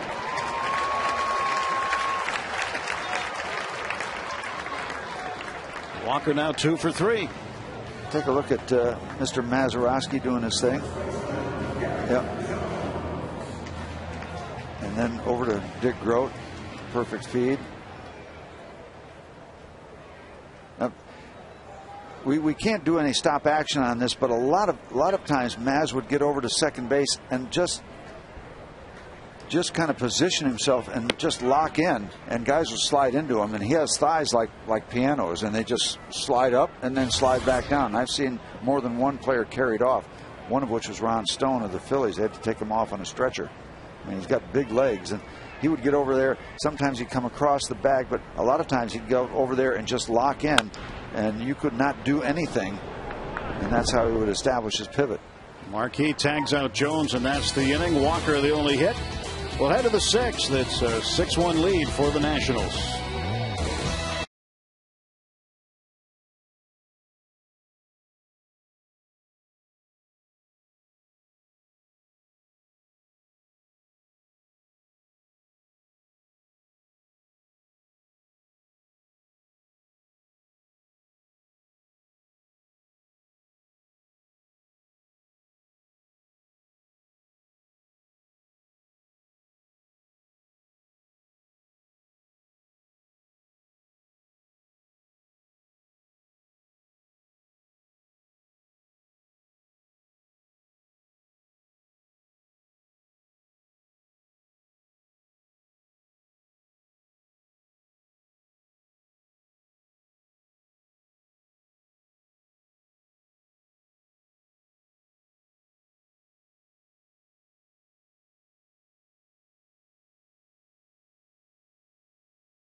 It's the Coors Light 6th inning. Time to check out today's Coors Light Freeze Cam.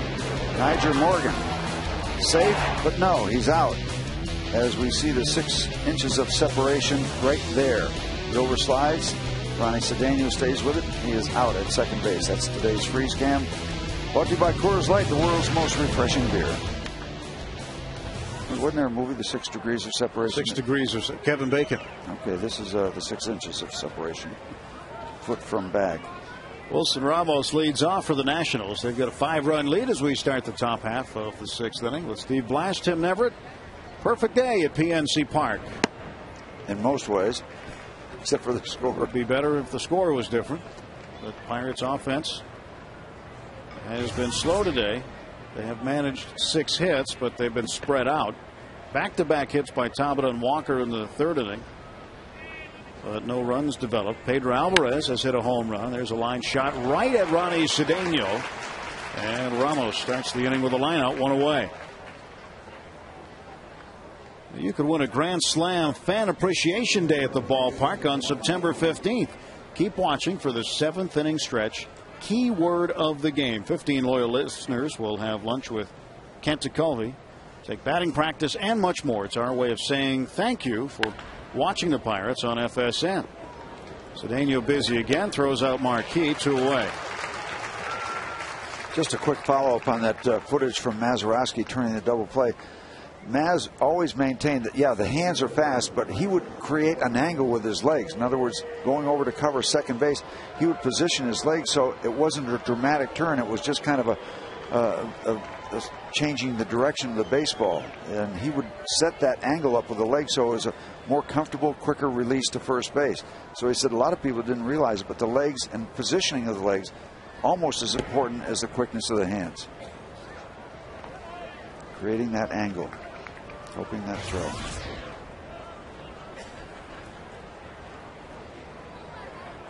Nyjer Morgan, 1 out of 2 with a walk.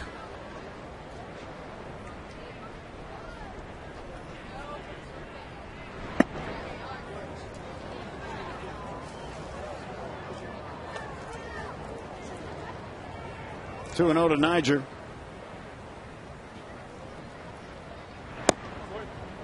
Now it's 3-0. Kind of guy you don't want to walk. Creates havoc on the base paths.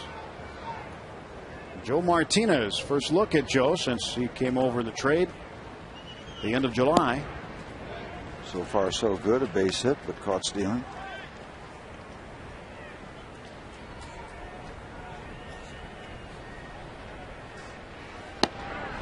And a full count.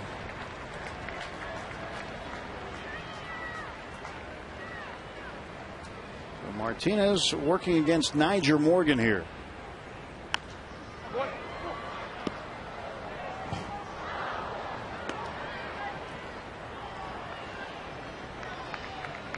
I saw Nyjer last night walking out with Sean Burnett. And I said, I can't believe you got booed here. You've never been booed here before. He said, no, they're booing me now. They booed Burnett last year. Sean Burnett made some comments about the Pirates after he was traded that didn't sit too well with the fans, but Nyjer's recent activity that's been splashed all over the national news have made people forget about Sean and what he said. 3-2, outside ball 4, Nyjer aboard. Second time he has reached on a walk, third time in the ball game he's reached. It's like breaking your leg. It makes you forget about your headache. Yeah, right. 2 outs and Ian Desmond the hitter.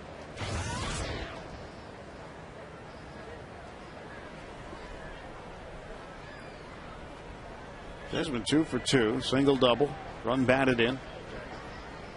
Now Jones will go over and hold on Morgan. He wasn't holding him on there for a moment, and with Morgan's speed you'd wonder why. But now he has gone over to cover the bag. Slide step from Joe. You know, sometimes it becomes a vendetta. You throw a base stealer out. Next time he gets on first base, I'm going to show you. And we'll see if that's the occasion here. Modest early lead for Nyjer.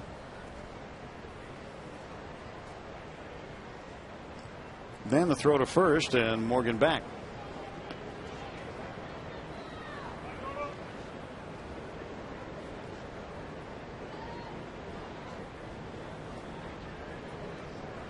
Niger's alter ego, Tony Plush. He likes to acknowledge that.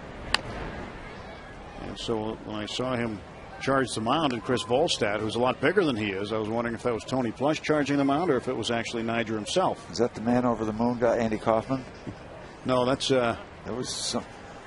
The Tony. Yeah, I know what you're talking about. He had a Lounge Act, an alternative name. I'll spit it out. But Niger Morgan has an alter ego as well. Should I know who Tony Plush is? Is there a Tony Plush? That's his name. He made it up. Oh, okay. It's his gentleman's name. That's what he calls it. Okay. And a ground ball to third. Alvarez boots it.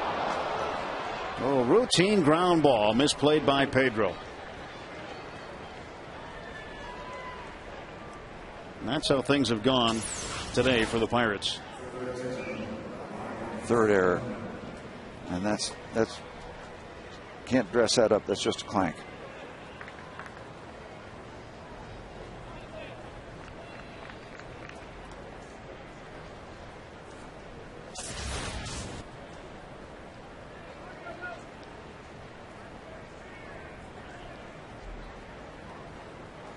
Zimmerman, a little discussion with home plate umpire Tom Hallion, the crew chief.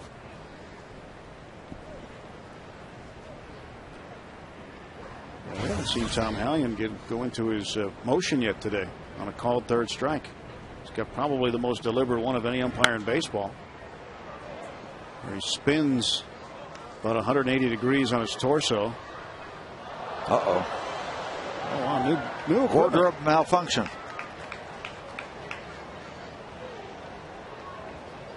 First wardrobe malfunction of the year.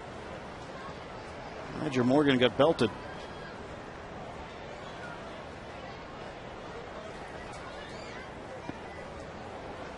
Almost got caught with his pants down.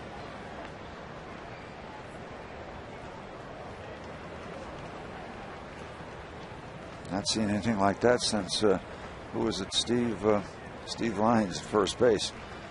I think when he was with the White Sox. Strike two to Zimmerman. Yeah, he slid into first base, then got up, and with all the dirt that went down his pants, he undid his pants, pulled them down to his knees, and got the dirt out. Didn't realize he was in a stadium full of people. One of those junior moments, not a senior moment. 0-2 to Zimmerman. 2 on, 2 out for Washington. The Martinez pitch. That's into left center field. Here comes Morgan around to score. Desmond into third. And it's a 7-1 ball game as Martinez gives up a run in the sixth. Fourth RBI for Ryan Zimmerman as he goes up to the 80 mark.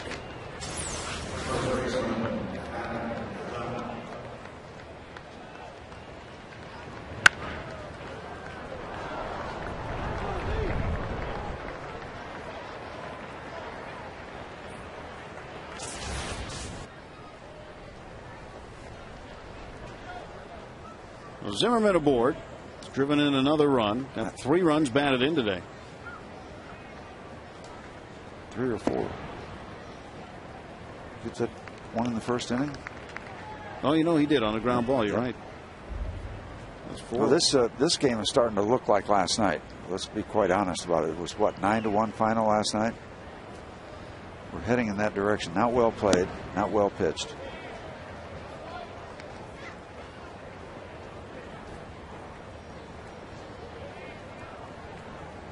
Dunn hit a monster opposite field home run in the 4th off of Charlie Morton. It started the trouble in the 4th inning, which the Nationals have put up 5. Joe Martinez behind 2 balls and a strike.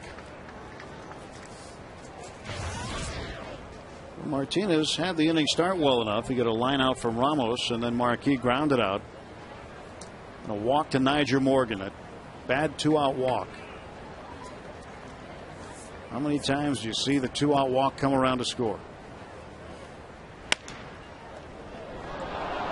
Knocked down by Jones, and Dunn will be aboard. Wow.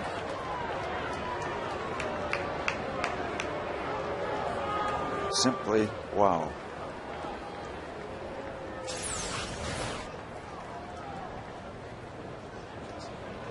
Ball right at him.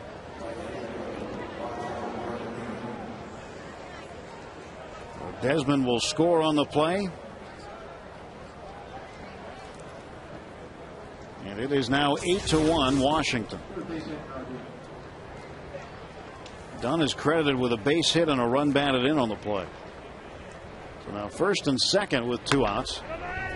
And foul ball off the bat of Roger Bernardino.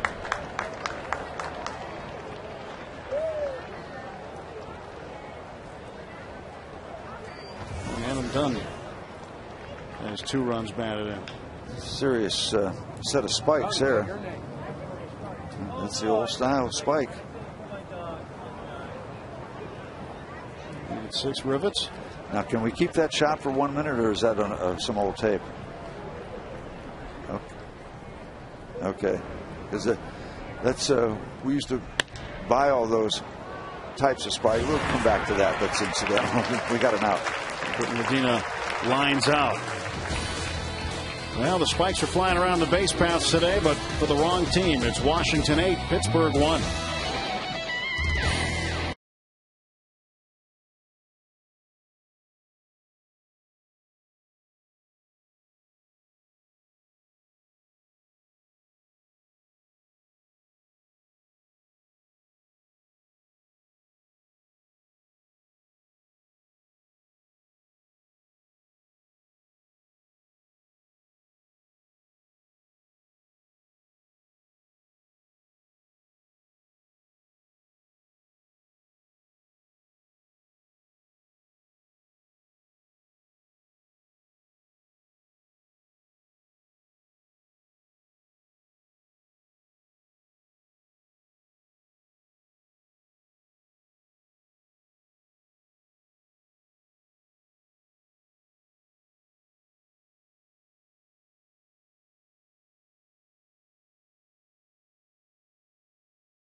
Welcome back to Pirate Baseball here on FSN Pittsburgh as we head to the bottom of the 6th inning. And, you know, we've talked all afternoon about the statue that was unveiled for Bill Mazeroski this afternoon. Now, just a few months ago, that ground was really just a pile of rubble because they began construction on what is now a beautiful site.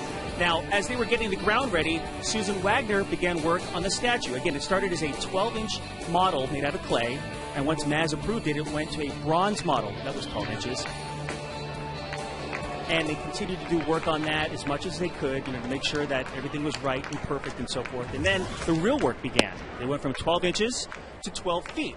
And once that was exactly the way they wanted it, they actually sent it out to Italy, all the way out to Italy, where another molding was made. And after that molding was made, they went to work on actually bronzing it. And after they bronzed it, they couldn't fit this giant figure on a boat going back from Italy to Pittsburgh, so they actually had to cut it in half. Completely in half at the waist, 2 pieces, bronzed, back to Pittsburgh, put back together, and then you see it as the finished product just outside PNC Park and will remain there, well, forever. That's a lot of work, guys, but certainly well-deserving to a guy who, well, let's just say he won't be forgotten anytime soon here in Pittsburgh. Back up to you. All right, that's quite a process. They cut Maz in half. Couldn't find a boat big enough? Wow. But all the work that goes into it, comes out looking perfect like that. Kind of neat to look at that every time we going to park in the garage.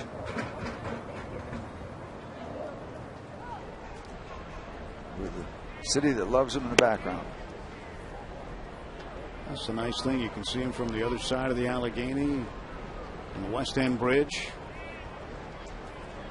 Lots of angles to view him from. 1-0 and a swing and a miss by Ryan Doumit. Doumit, a base hit in the second, was robbed of another one in the fourth. Andrew Morgan made a tremendous catch in center, corralling a sinking line drive off the bat of Doumit. I remember when I came up, there was one statue. It was Honus Wagner on the back of the left field wall at the Shenley Park parking area. Just basically in back of the home run wall that Maz hit the ball over in the 60 series.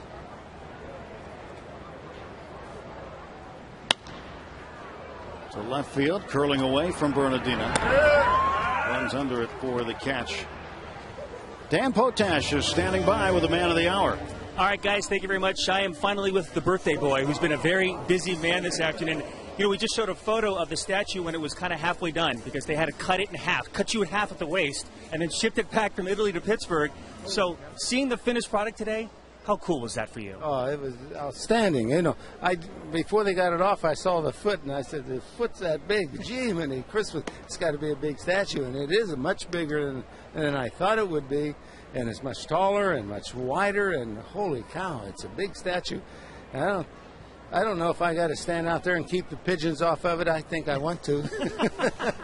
And you know what's really wonderful about the whole situation is that in the 10 years I've been in Pittsburgh, I've realized, you know, who you are and what you've meant to the city and this community, and not just with the Pirates, but as a whole. But people continue to embrace you and what you've done 50 years later. Well, that's amazing. That's the Pittsburgh fans are the greatest in the world. I'm going to tell you, it's just I spent all my life here in the Pittsburgh area, and I come up from a little town not very far from here in Ohio, and just spent my life here in Pittsburgh, and the fans have been as good a fans as there are anywhere in the world. These are the greatest fans. I love them all. Now, since you said that, and I'm a fan, I'm going to steal one of your cakes and take it upstairs to Tim and Steve. Is that all right, since it's your birthday? You willing to share the cake? I don't know if Steve. He's starting to get a pot gut on him. I don't know if Steve needs any. Steve, he said it, not me, buddy. Sorry. Maz, thank you so much. Happy birthday. Thank you. All right. All right, guys, it's all yours. See, he always had those gut instincts. Yeah, that was a compliment right from the gut. Yep. Cedeno up in the air to left. Bernardina getting underneath it. He'll make the catch. We'll see if we can't get Steve some cake. Yeah, good idea. It'd go well right now. We'll head to the 7th when we come back.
PNC achievement today is Bill Mazeroski.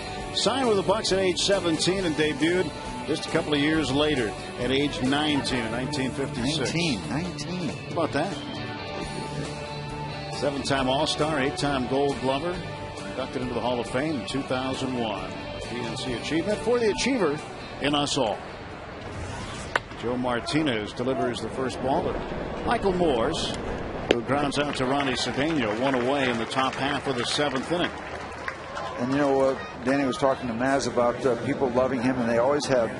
And it's very simple. He doesn't blow his own horn, and he's got time for people. And everybody wants a piece of his time. And, of course, he can't give that to everybody. But so much has been done by Maz in this town, doing things for charities and signing 8 zillion baseballs. And, you know, if you're a major league athlete and whether you're good or bad, and you've got time for people, people are going to love you. I mean, it's as simple as that, and it's so easy to do. And a lot of guys do it. Most guys do it. Maz has done it from day one, and he's a regular guy that happened to do extraordinary things.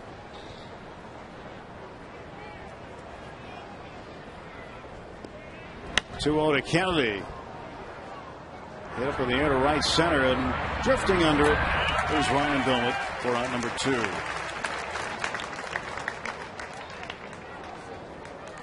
And we have Pirate Fest, and the alumni autograph sessions are available. Boy, it's just hard to accommodate everybody when it comes to Matt. And you've almost got to help him out because he can't say no. So I know Joe Bilodeau, who heads up our alumni, has kind of sheltered Maz at times and protected him in some ways because, I mean, there's only so much time. There's only so much he can give, and he gives more than he needs to. But you got to help him out a little bit, and kind of Joe does that job. It's not an easy job, but he does a terrific job with Maz and his appearances and things that he does for the ball club. Ryan Domet with the running grab and a quick 7th for the Nationals. Joe Martinez throwing only 6 pitches. It's stretch time at PNC Park.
Labor Day at PNC Park tomorrow when the Bucks host the Braves in a 1:35 matinee. And stop by the Trip Total Media Hall of Fame Club to meet Pirates legends John Candelaria, Jim Rooker, and Bill Verdon, the Quail, as they sign autographs from noon to 1:30. For tickets, visit Pirates.com. So, alumni autographs coming your way tomorrow. And Steve Blass making a few new friends, as he does during the 7th inning stretch here at home. If you're fortunate enough to sit below the broadcast booth, chances are you're not going to leave the ballpark empty-handed. And he's still got some distance on the throws, too. How you throwing those ice cream bowls, Steve? Still throwing those out? Oh, there goes the chest protector. All right. Well, what a day it's been here so far.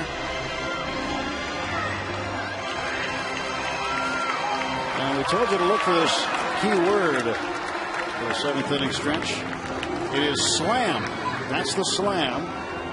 Hit FSNinsider.com now and enter slam for your chance to be one of the 15 lucky winners of the Grand Slam Fan Appreciation Day at the ballpark September 15th.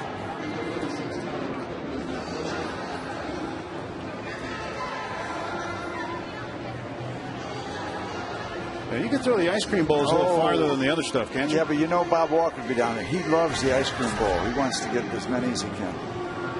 New pitcher on for the Nationals, Tyler Clippard. Saw him, I think, in game 1.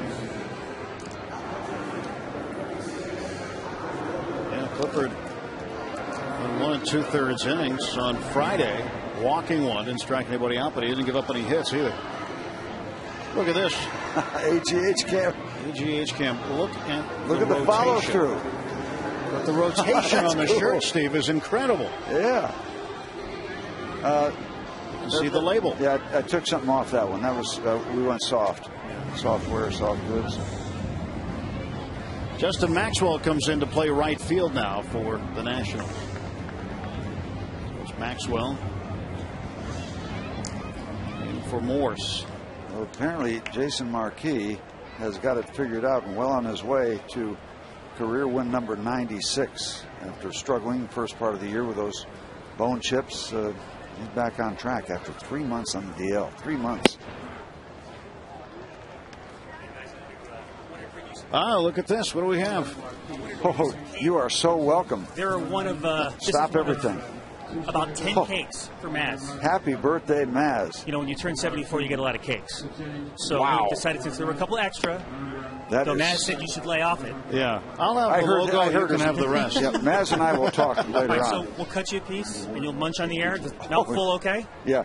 Yeah, cut out the part that says Maz. I want to eat that one first for his remarks. That's great. That is a beautiful cake. And by the way, behind this drape, Patty Patis, who worked, as you mentioned before, worked extremely hard. Patty, where are you? You back in there somewhere, Patty? There you are, Patty. Yeah, there she is. Appearing now for your dancing and listening pleasure. There you go. Patty Patis worked extremely hard. What a great job. For months. Great job you did. And she helped me carry the cake, too. Well done. No, I didn't. He was carrying the cake. Oh, that's right. You were just eating it. That's right. My bad. Ooh, cut the cake. Cut the cake. What a great day. Super. My thanks to Dale for carrying the cake, and we're going to go back and cut it. Yep. You guys go back to work. Patty, thank you. Such a proud job and proud day for the organization. It was absolutely first class. Absolutely first class. Great shots from the day earlier today on the Mazeroski Way. Former teammates. And here it comes, folks. What an emotional moment. The energy and emotion that went through the crowd right then was fabulous. Andy LaRoche up there pinch hitting in the pitcher spot for Joe Martinez. What happened on the first out? I don't know. Strikeout. Chris Snyder. And LaRoche fouls this one away. I knew you weren't looking because your eyes were firmly focused on that cake. Whew. It's a gorgeous cake. Pirate colors and embossed and monogrammed. It's almost too pretty to eat, but that's not the case. I was thinking back to the last time we had a cake that size up here. It was last year. And you ended up wearing half of it. Mm-hmm. Strike 3 called, and LaRoche goes down on strikes. 2 men are out. So last year the cake was all over you. We got some. Yep. Here we go. That's good. How come Tim gets the bigger piece? Did I get a corner with extra frosting? I hope. Thank you, Dan.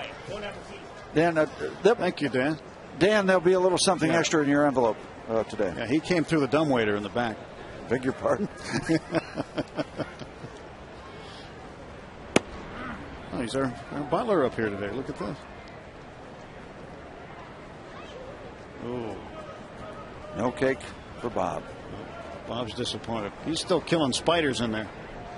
You're not in Chicago anymore, Bob. I'll tell you, if he sees a spider, he's out of here. You better call Wayner. Well, we had the situation in Chicago where it was spider season. There's a season for spiders? Apparently, because they were all out. I wonder what the limit is. As many as you can get as far as Bob's concerned. Yeah, get them all. 1-1 to McCutcheon.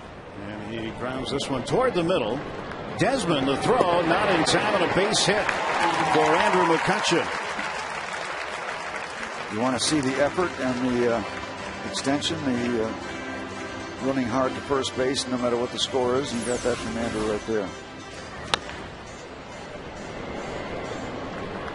Once that throw hits the ground, it's a done deal.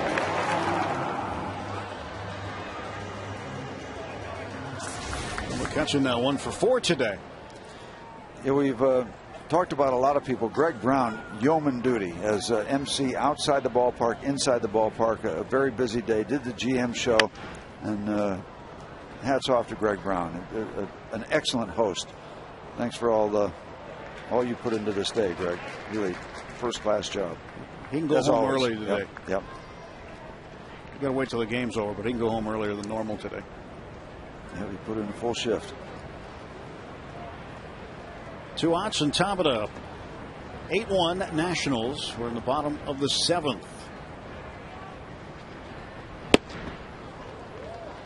92 from Tyler Clippard.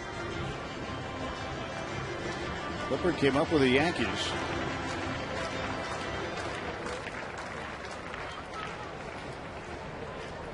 And now comes out of the bullpen for the Nationals. First full season in the big leagues.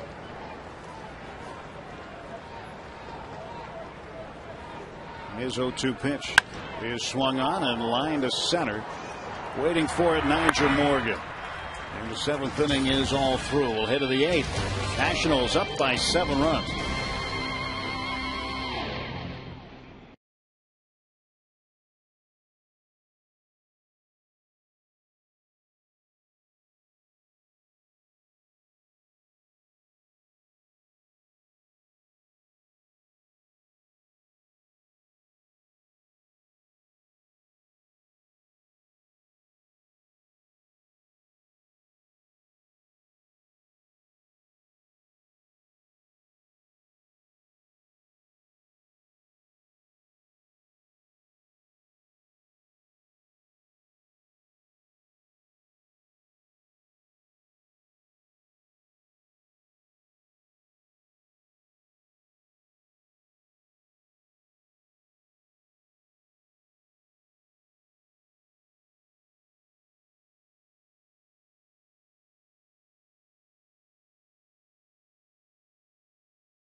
Probably too much credit for us winning.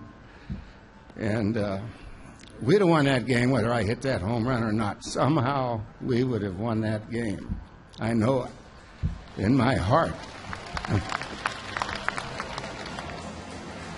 Well, somehow they may have won that ball game, but this is how they did it. Not only the game, but the series. A walk-off winner. And the Pirates beating the Yankees 10-9 in Game 7 on the 13th of October, 1960. little bit after the bottom of the hour, past 3 o'clock, 3:36 in the afternoon. That ball left Forbes Field. There is the marker at 4:06. That picture, whenever you see that picture, it just could be titled Joy. Simply Joy.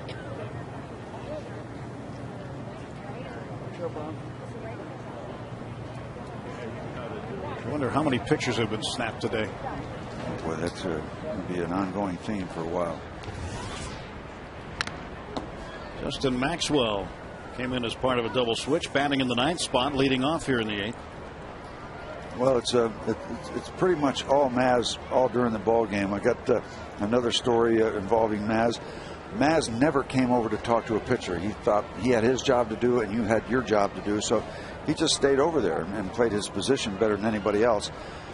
But I had a situation where I was getting my face ripped off. I'm getting lit up. My ERA is going up faster than the price of gas was rising a couple of years ago. So they tell him to go over and talk to me so they can buy some time for the bullpen. So he comes over, and as only Maz can do it, he said, I don't want to be over here. They made me do this. So I'm feeling worse for him than I am for myself. And I'm getting pummeled. And so I said, well, don't worry about it. He says, but you do know you are getting your butt knocked off. And I'll paraphrase that. So he expected everybody to do their job, take care of their responsibilities. But he told me once, he said the most respect that he had for pitchers are pitchers that can pitch with a lead, because that's when the pressure is on. It's a lot easier to pitch in the big leagues when you're down a run or 2 runs. The heat's not on you. But when you're ahead in the game, the heat is on you to protect that lead and run the table and get it done. There's a pitch that's upstairs, appeal, denied. And I bring it up, and I don't want this to be egotistical, but after the World Series that we played in 1971, he came up to me and said, that's what I'm talking about. When you pitch with a lead and you can run the table and protect it, that's when you're a major league pitcher. And I'll never forget him saying that, because it made me feel like $1 million coming from him, because he didn't throw those kind of accolades around easily. You had to earn them. And it's just a great moment to hear it from Bill Mazeroski.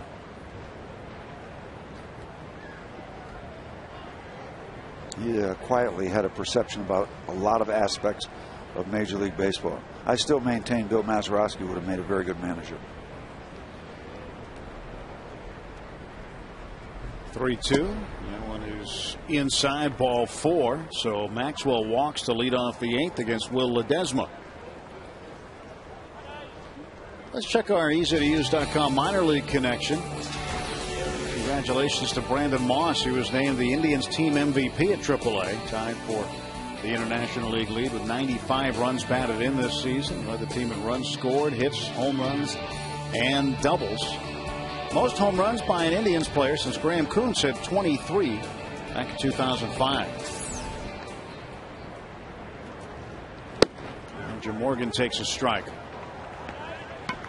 Now, why do you suppose it was that he never took that route, Maz? Never tried to be a manager. Well, he coached the Pirates the year after we won the World Series. He was a coach, and I thought he would be just an outstanding coach. Maybe a manager, maybe down the road, but you couldn't. I can't conceive of a better major league coach, but it didn't work out. I don't know. I have no idea the circumstances, but he should have been a coach for the Pirates, I thought, for years and years and years and years. There's a strike on Morgan, and he goes down. A strikeout for Ledesma. Another one of those 50-50 deals. This time the Pirates get the call.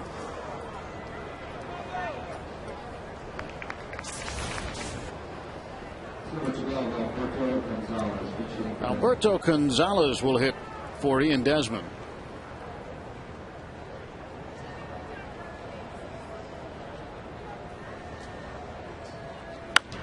First ball swinging, pops it up. Garrett Jones has a play on it. 2 outs.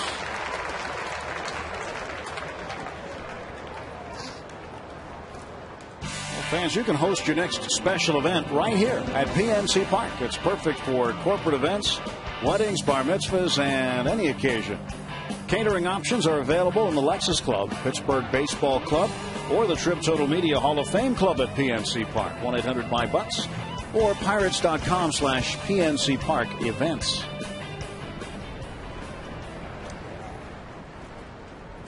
And a pitch on the way to Zimmerman. He's posing like a statue.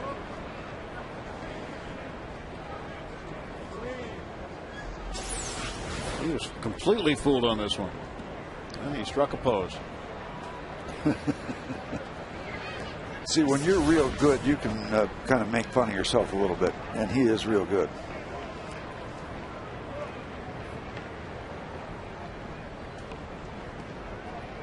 Zimmerman with 4 runs batted in today. A couple of hits. 2 outs, top of the 8th. Zimmerman takes inside and low. 1 ball and 1 strike.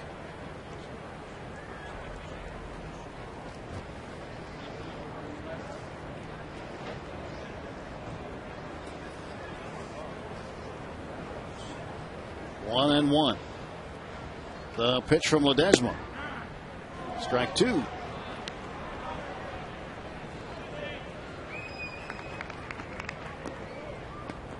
Zimmerman came into the game today with a .299 average. He's bumped that over 300 to .301. Kind of like what I saw out of Joe Martinez. A couple of unearned runs. But he threw the ball pretty well. And now Mr. Zimmerman not at all happy with how that ended. Ledesma struck him out. Neil Walker leads off the bottom of the 8th.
Our Aspen Dental Make You Smile today. The unveiling of the Bill Mazeroski statue at the end of Mazeroski Way. Emotional day for the birthday boy, age 74 today. That's our Aspen Dental Make You Smile, brought to you by our friends at Aspen Dental. Neil Walker has made some smile today, 2 out of 3. Extended his hitting streak to 12 games. A double in the 3rd inning, single in the 5th. And you know, sometimes you'll hear that phrase or you'll see that phrase in print in a voice that was cracking. And that was the entire theme of Maz's responses today. He kept it together, but in a voice that was cracking. Neil Walker, an opposite field base hit. 3 for 4 for Neil, and a leadoff single here in the 8th.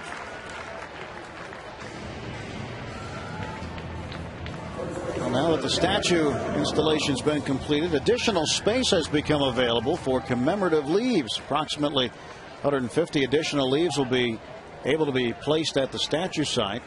If you're interested in reserving your spot, call 1-877-MAZ-1960.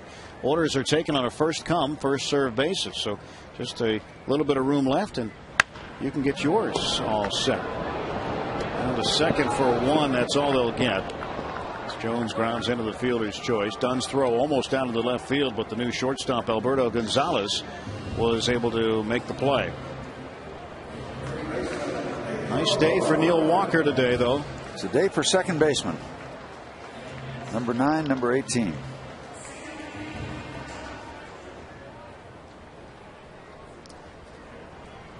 He continues to get it done. So many bright spots pregame, and Neil Walker has been about the only bright spot in game. Pedro had a bright spot back in the 4th when he hit his 11th homer of the year. He pops this one up on the infield grass. Gonzalez make the catch, and now there are 2 down. Walker's going to take the game pass to the laundry now. Slid pretty hard trying to. We've already had one, second base. Already had one player lose a belt. Nigel Morgan. Don't want to go many steps beyond that. Well, that's what happens when you have those head first slides all the time, and if you go over the base, your belt's going to get caught. And Morgan's just ripped. It's kind of like a tail hook when you're landing an aircraft carrier. You know, that belt just catches. Yeah. You land on the ship. You see that all the time. And same thing with Morgan. So he snapped his belt today. But I think for Neil Walker, he probably ripped open some skin.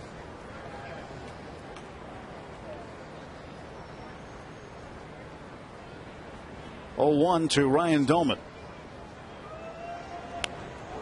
There should be a joke in there somewhere about Nigel Morgan losing his belt and playing on a team that's in the city of the Beltway, has a big Beltway. I just can't come up with it. I'll keep thinking. You'll come up with it. Well, it's tough when you're down 8-1. Thought that cake might have inspired you. The cake has inspired me to have more cake.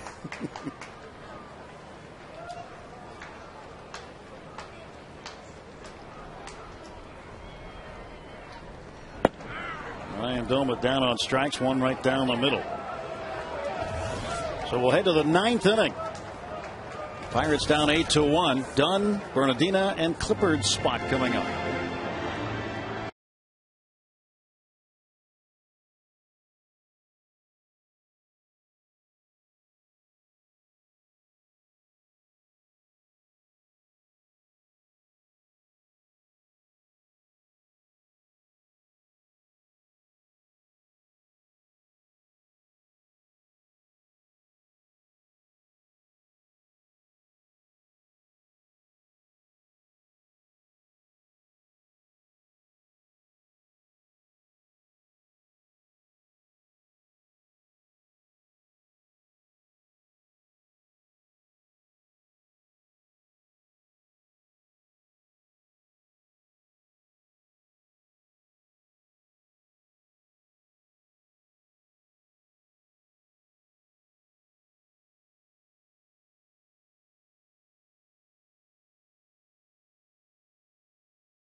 Around the major leagues, Prince Fielder hit his 30th home run of the season today. Second Brewer to hit 30 or more in 4 straight seasons. Nate McLeod back in the big leagues, 1 for 3 today with 3 runs batted in. Against the Marlins, Josh Hamilton, bruised rib cage, out indefinitely for the Rangers. Not good news for them. Johan Santana, threw from the mound today, could make his next start and not miss much time. So that's in case you missed it. around the majors. 5-2, by the way, Milwaukee leading Philadelphia in the bottom of the 6th. New pitcher on for the Pirates. It's Chris Rysop. His numbers. Why would you pitch or push Johan Santana with the Mets out of everything? Sure, you want to really get anything serious involved with him. Of course, they also want to get their money's worth. That's a pretty serious investment they've made. Better than $20 million a season. Rysop with 16 appearances now. That'll make a pitcher get emotional. You see those kind of numbers. Adam Dunn, 2 hits, 1 a home run. He's driven in 2 runs. Hits this one pretty well to center. McCutchen spying it. That's a major league fly ball right there. Remember back in the day when the TV show The $6 Million Man? That was stunning. $6 Million Man. That's kind of a middle infielder hitting 260. Steve Austin, astronaut, barely alive. Yeah. They rebuilt him, made him stronger, faster. Yep. They had the technology to do it. And it was a cheap $6 million at that time, I guess. Bernardino fouls the first pitch away. Chris Snyder takes a significant shot there. So there will be time given for him to get himself together.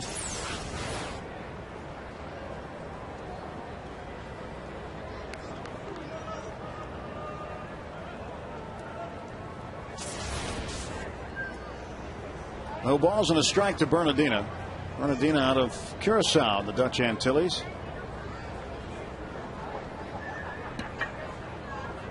There's the flag for that.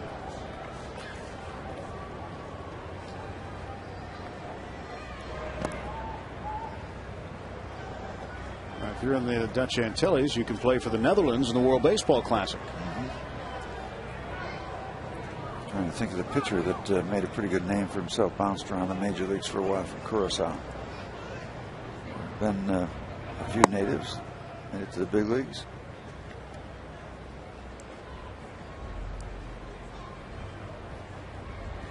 Two and one now to Bernardino. I don't know if Randall Simon was from Curacao or not. Former Pirate first baseman. 2-2.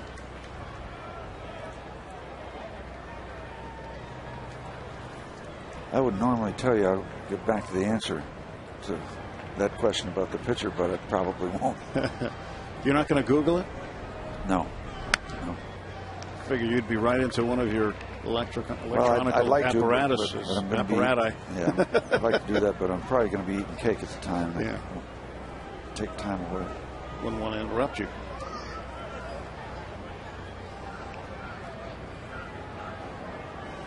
Two and two now to Bernardino, and Rysop's pitch to him is fouled back.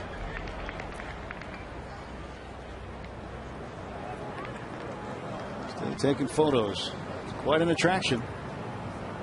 And look at the view behind him too. A beautiful Sunday afternoon on the Allegheny.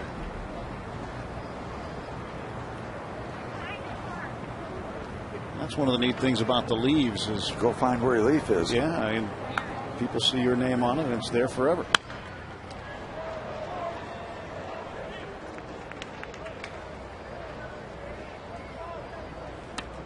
And there's a limited number available, as now that they've put the whole statue together, there was a little bit more room, and there are some leave spaces available. 1-800-877-MAZ-1960.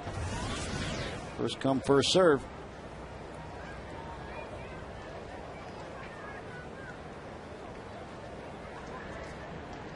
Full count to Bernardino.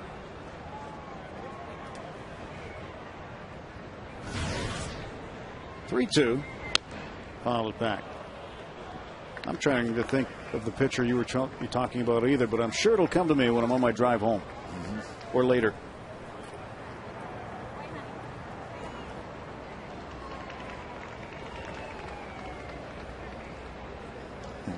the pitcher I'm thinking of had a couple of suspension issues during his major league career. Can you check all the pitchers in major league history? Yeah, I'll get it done. I'll get it done before Bernardina's at bat's over. He's been trying to finish it up.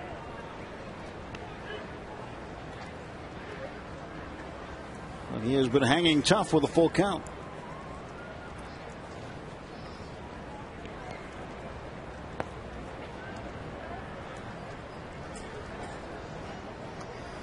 The Cardinals trying to hang in there today. They lead the Cincinnati Reds 4-2 as they struggle to keep their hopes alive for postseason play.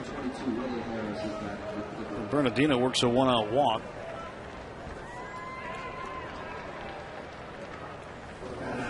Let's take a look at the road ahead. What the Pirates have in front of them. The road ahead brought to you by your Western Pennsylvania Toyota dealers. Toyota moving forward. Tomorrow it's a day game. Brian Burris against Tommy Hanson of the Braves. You look ahead. Tuesday night, Tim Hudson, who is the pitcher of the month in the National League for August, taking on James McDonald, and then Kenshin Kawakami on Wednesday against Zach Duke. That's the road ahead.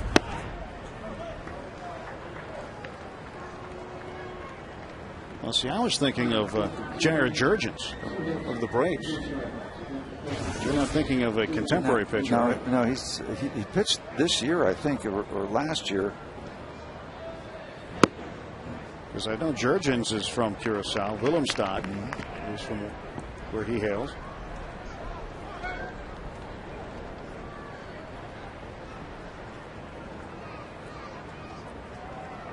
Two balls, no strikes to the pinch hitter, Willie Harris. Somewhat like some of our trivia questions. Just can't quite get the answer.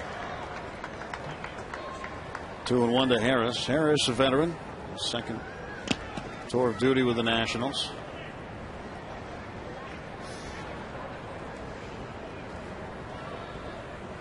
(2-1), and Harris hits this one foul, backing out of play.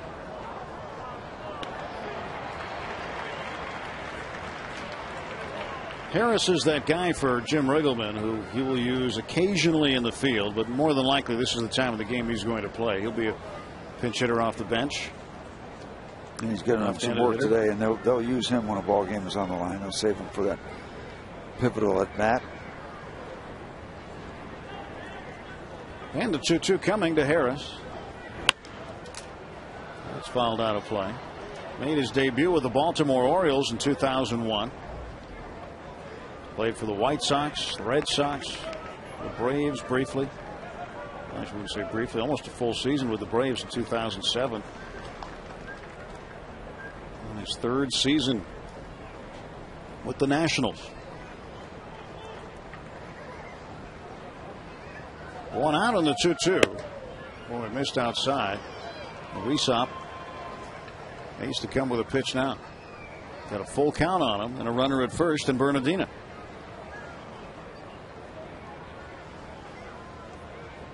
(8-1) Nationals, 8 runs on 11 hits, 1 run on 8 hits for the Pirates. Neil Walker has 3 of the Pirates' 8 hits. Harris to center field. Andrew McCutchen looking up into the bright blue sky. Makes the catch for out number 2.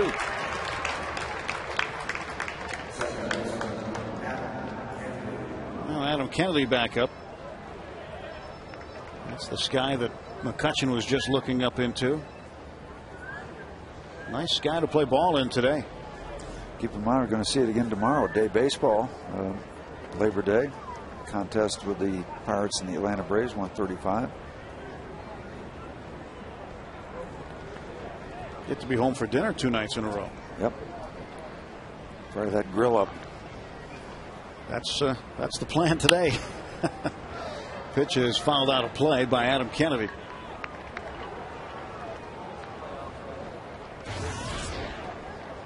Kennedy 1 out of 3.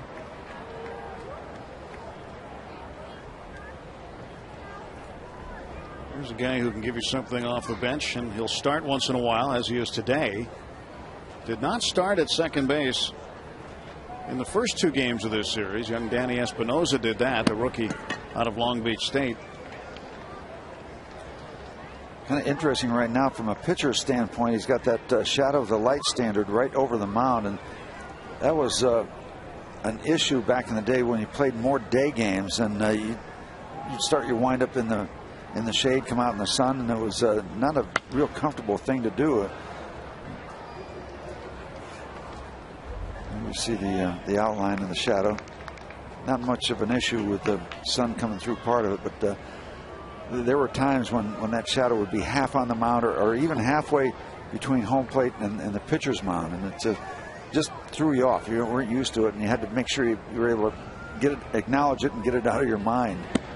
0-2 pitch, strike 3 is called, and Weissach gets out of the inning untouched. Beautiful day here in Pittsburgh on this Labor Day weekend.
Great day today out on the end of Mazeroski Way, as we've been showing you all afternoon. Unveiling of the statue, and tomorrow the Beat 'em Bucks display goes on display at the Heinz History Center starting at 11 o'clock. So you come down to the game, go over there first. Figures a life-size feature of Maz, and the book Maz You're Up, written by his daughter-in-law Kelly. They'll be signing the book, but only the book, tomorrow. An interactive trip around the diamond, and Burton Morris painting Maz Double Play will be on display as well. For more information, HeinzHistoryCenter.org. But tomorrow, starting at 11, that's where the Beat 'em Bucks display. Just go right over there, just past the convention center. You'll see it. Can't miss it. Bottom of the ninth, 8-1 Nationals, and Ronnie Cedeno leading off, and pops the first pitch out of play. Yeah, even if, well, we hope you get a chance to get over there and see all of that, but take a moment or a day or part of the day to go over to the History Center just to see everything they've got over there. It's a gem in our city. John Heinz History Center, Sports Museum, a part of it, but it is worth the trip. You'll be impressed with what they have over there. Not too many buildings with goalposts in front, so you won't miss it.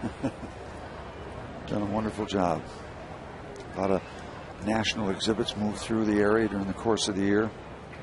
They do a lot of good things over there. Drew Storen on, and the 1-1 to Cedeno has popped up to shallow right. Kennedy is out, and he'll make the catch. Or that's Espinoza now. The Burton Morris double play painting. That's the rendition. It's just outstanding. It's original art featuring Maz as the centerpiece.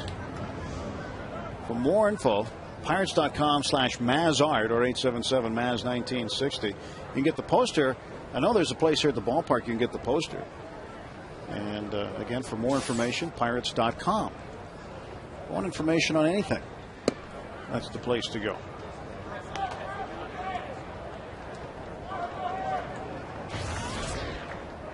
Chris Snyder up against Drew Storen, first round draft choice just last year for the Nats. This young man, fast track to the big leagues. Made 3 stops through the lower minors for the Nationals last year, and here he is, first rounder.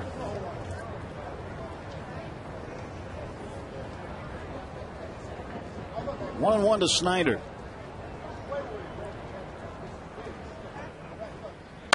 And he'll go to right field. He's got himself a hit. First hit of the day for Chris. The Bucko catcher is aboard with 1 out. And now Delwyn Young will come up to pinch hit.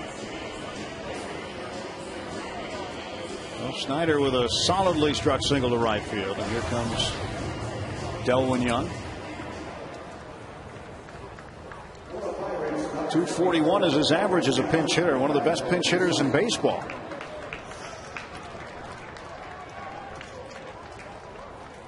Young has 14 pinch hits.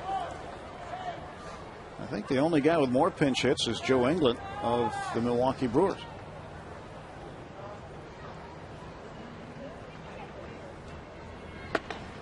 Last check, Joe had 19.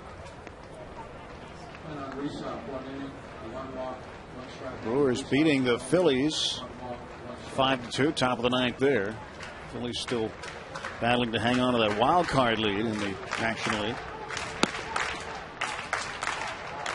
But Cincinnati has fallen behind St. Louis 4-2. Cards in the bottom of the 8th inning. Cardinals trying to take 2 of 3.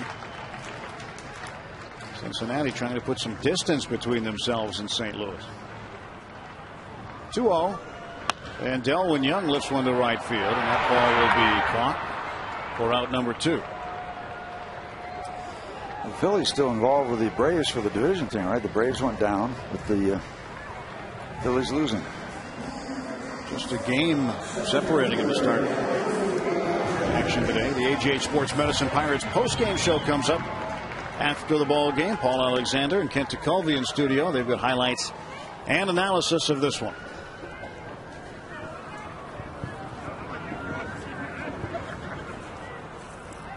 Two down, bottom of the 9th inning. Andrew Storen delivers, and Andrew McCutchen swings and misses. Kutch has a base hit, robbed of another in the 3rd. A terrific play by third baseman Ryan Zimmerman.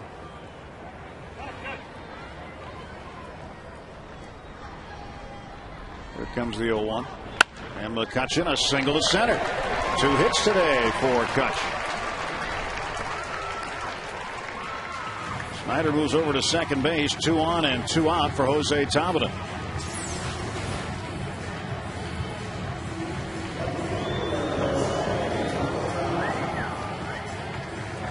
And McCutchen, a single at the middle. And the Buccos trying to get a little something going as they're down to their final out today.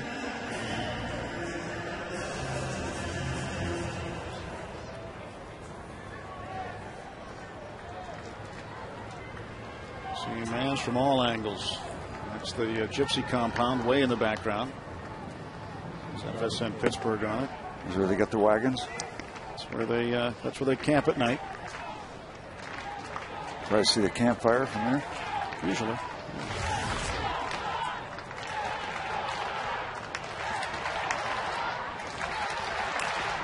Here comes the 0-1 to Tabata. Storen ready to go. He delivers. And now the Bucks down to their final strike today. Neil Walker on deck, swinging the sledgehammer. Just put it down, and he'll pick up a bat, hoping for an opportunity. He has 3 hits today. Tabata with 1. Tabata also hit by a pitch.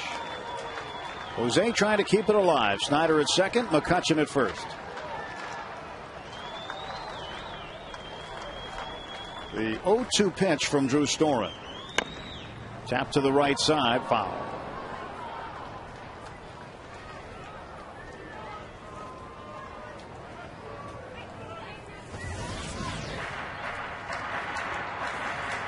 Kennedy has moved over to first base. J-Mac will be pitching against the Braves on Tuesday night. Next assignment for the Pirate right-hander. Braves come in for a Labor Day afternoon game tomorrow. Hope you'll join us out here. And if you can't, you'll watch it right here on FSN Pittsburgh, bringing the game to you. 1-2 to Jose.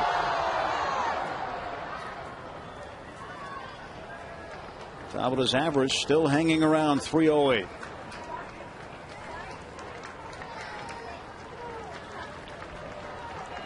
Washington right-hander Drew Storen comes set. And a chopper toward third. Be a tough play for Zimmerman. Bare hands throw. Safe. Base hit for Taveda, and Walker will come up with the bases loaded. Yep, just like the article in the newspaper said this morning, the kids are all right. Anytime Taveda hits one right there, that's a nightmare for a third baseman. He's got 2 chances to make this play, slim and none. Yeah. It's a bad dream against anybody, but it's a nightmare against speed. That's a very good looking third baseman, though. I mean, you look at what Zimmerman has done so far in his career. Very understated. So the base is full, 2 outs. Neil Walker at the plate. 3 for 4. There's ball 1.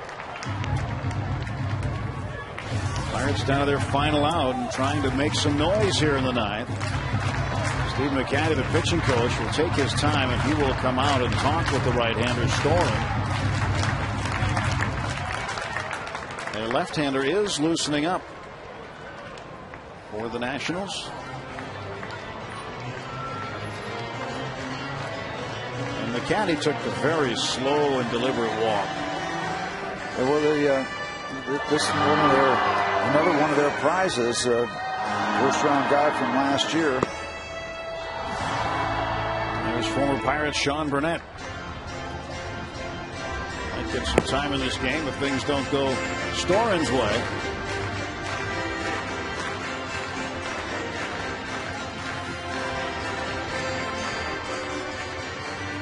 Storen out of Brownsburg, Indiana. And out of Stanford.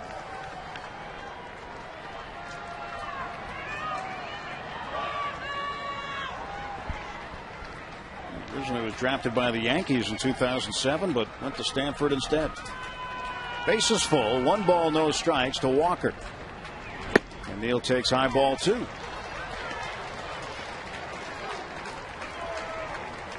This year with the bases loaded, Neil has hit .444. This is the 10th time he's come to the plate with the bases loaded. He's 4 out of 9. The 2-0 pitch. There's a ground ball. And that's going to do it for the ball game. Looked like it might have had enough to get up the middle, but did not. And the ball game is over, and Washington has won it by an 8-1 score. So the only thing imperfect about a perfect day, Pirates didn't win today. Yeah, we had a great start to this day with all the Bill Mazeroski statue festivities. Certainly a wonderful day, but the game did not follow in kind, and the Pirates didn't come out with their best play again. The game, quite honestly, a little bit similar to what happened last night, and it wasn't their finest moment. Our next broadcast of Pirates baseball in FSN Pittsburgh tomorrow afternoon, Labor Day, as the Bucks welcome in Bobby Cox and the Atlanta Braves for the first of 3 here at PNC Park. It'll be Tommy Hanson pitching against Brian Burris. Our coverage begins with the Trip Total Media Pirates pregame show beginning at 1. Then Greg Brown and Bob Walk have the call at 1:30. Our final score, 8-1 in favor of Washington. For my partner Steve Blass and our entire crew, I'm Tim Neverett. Stay tuned. The AGH Sports Medicine Pirates postgame comes up right after the break.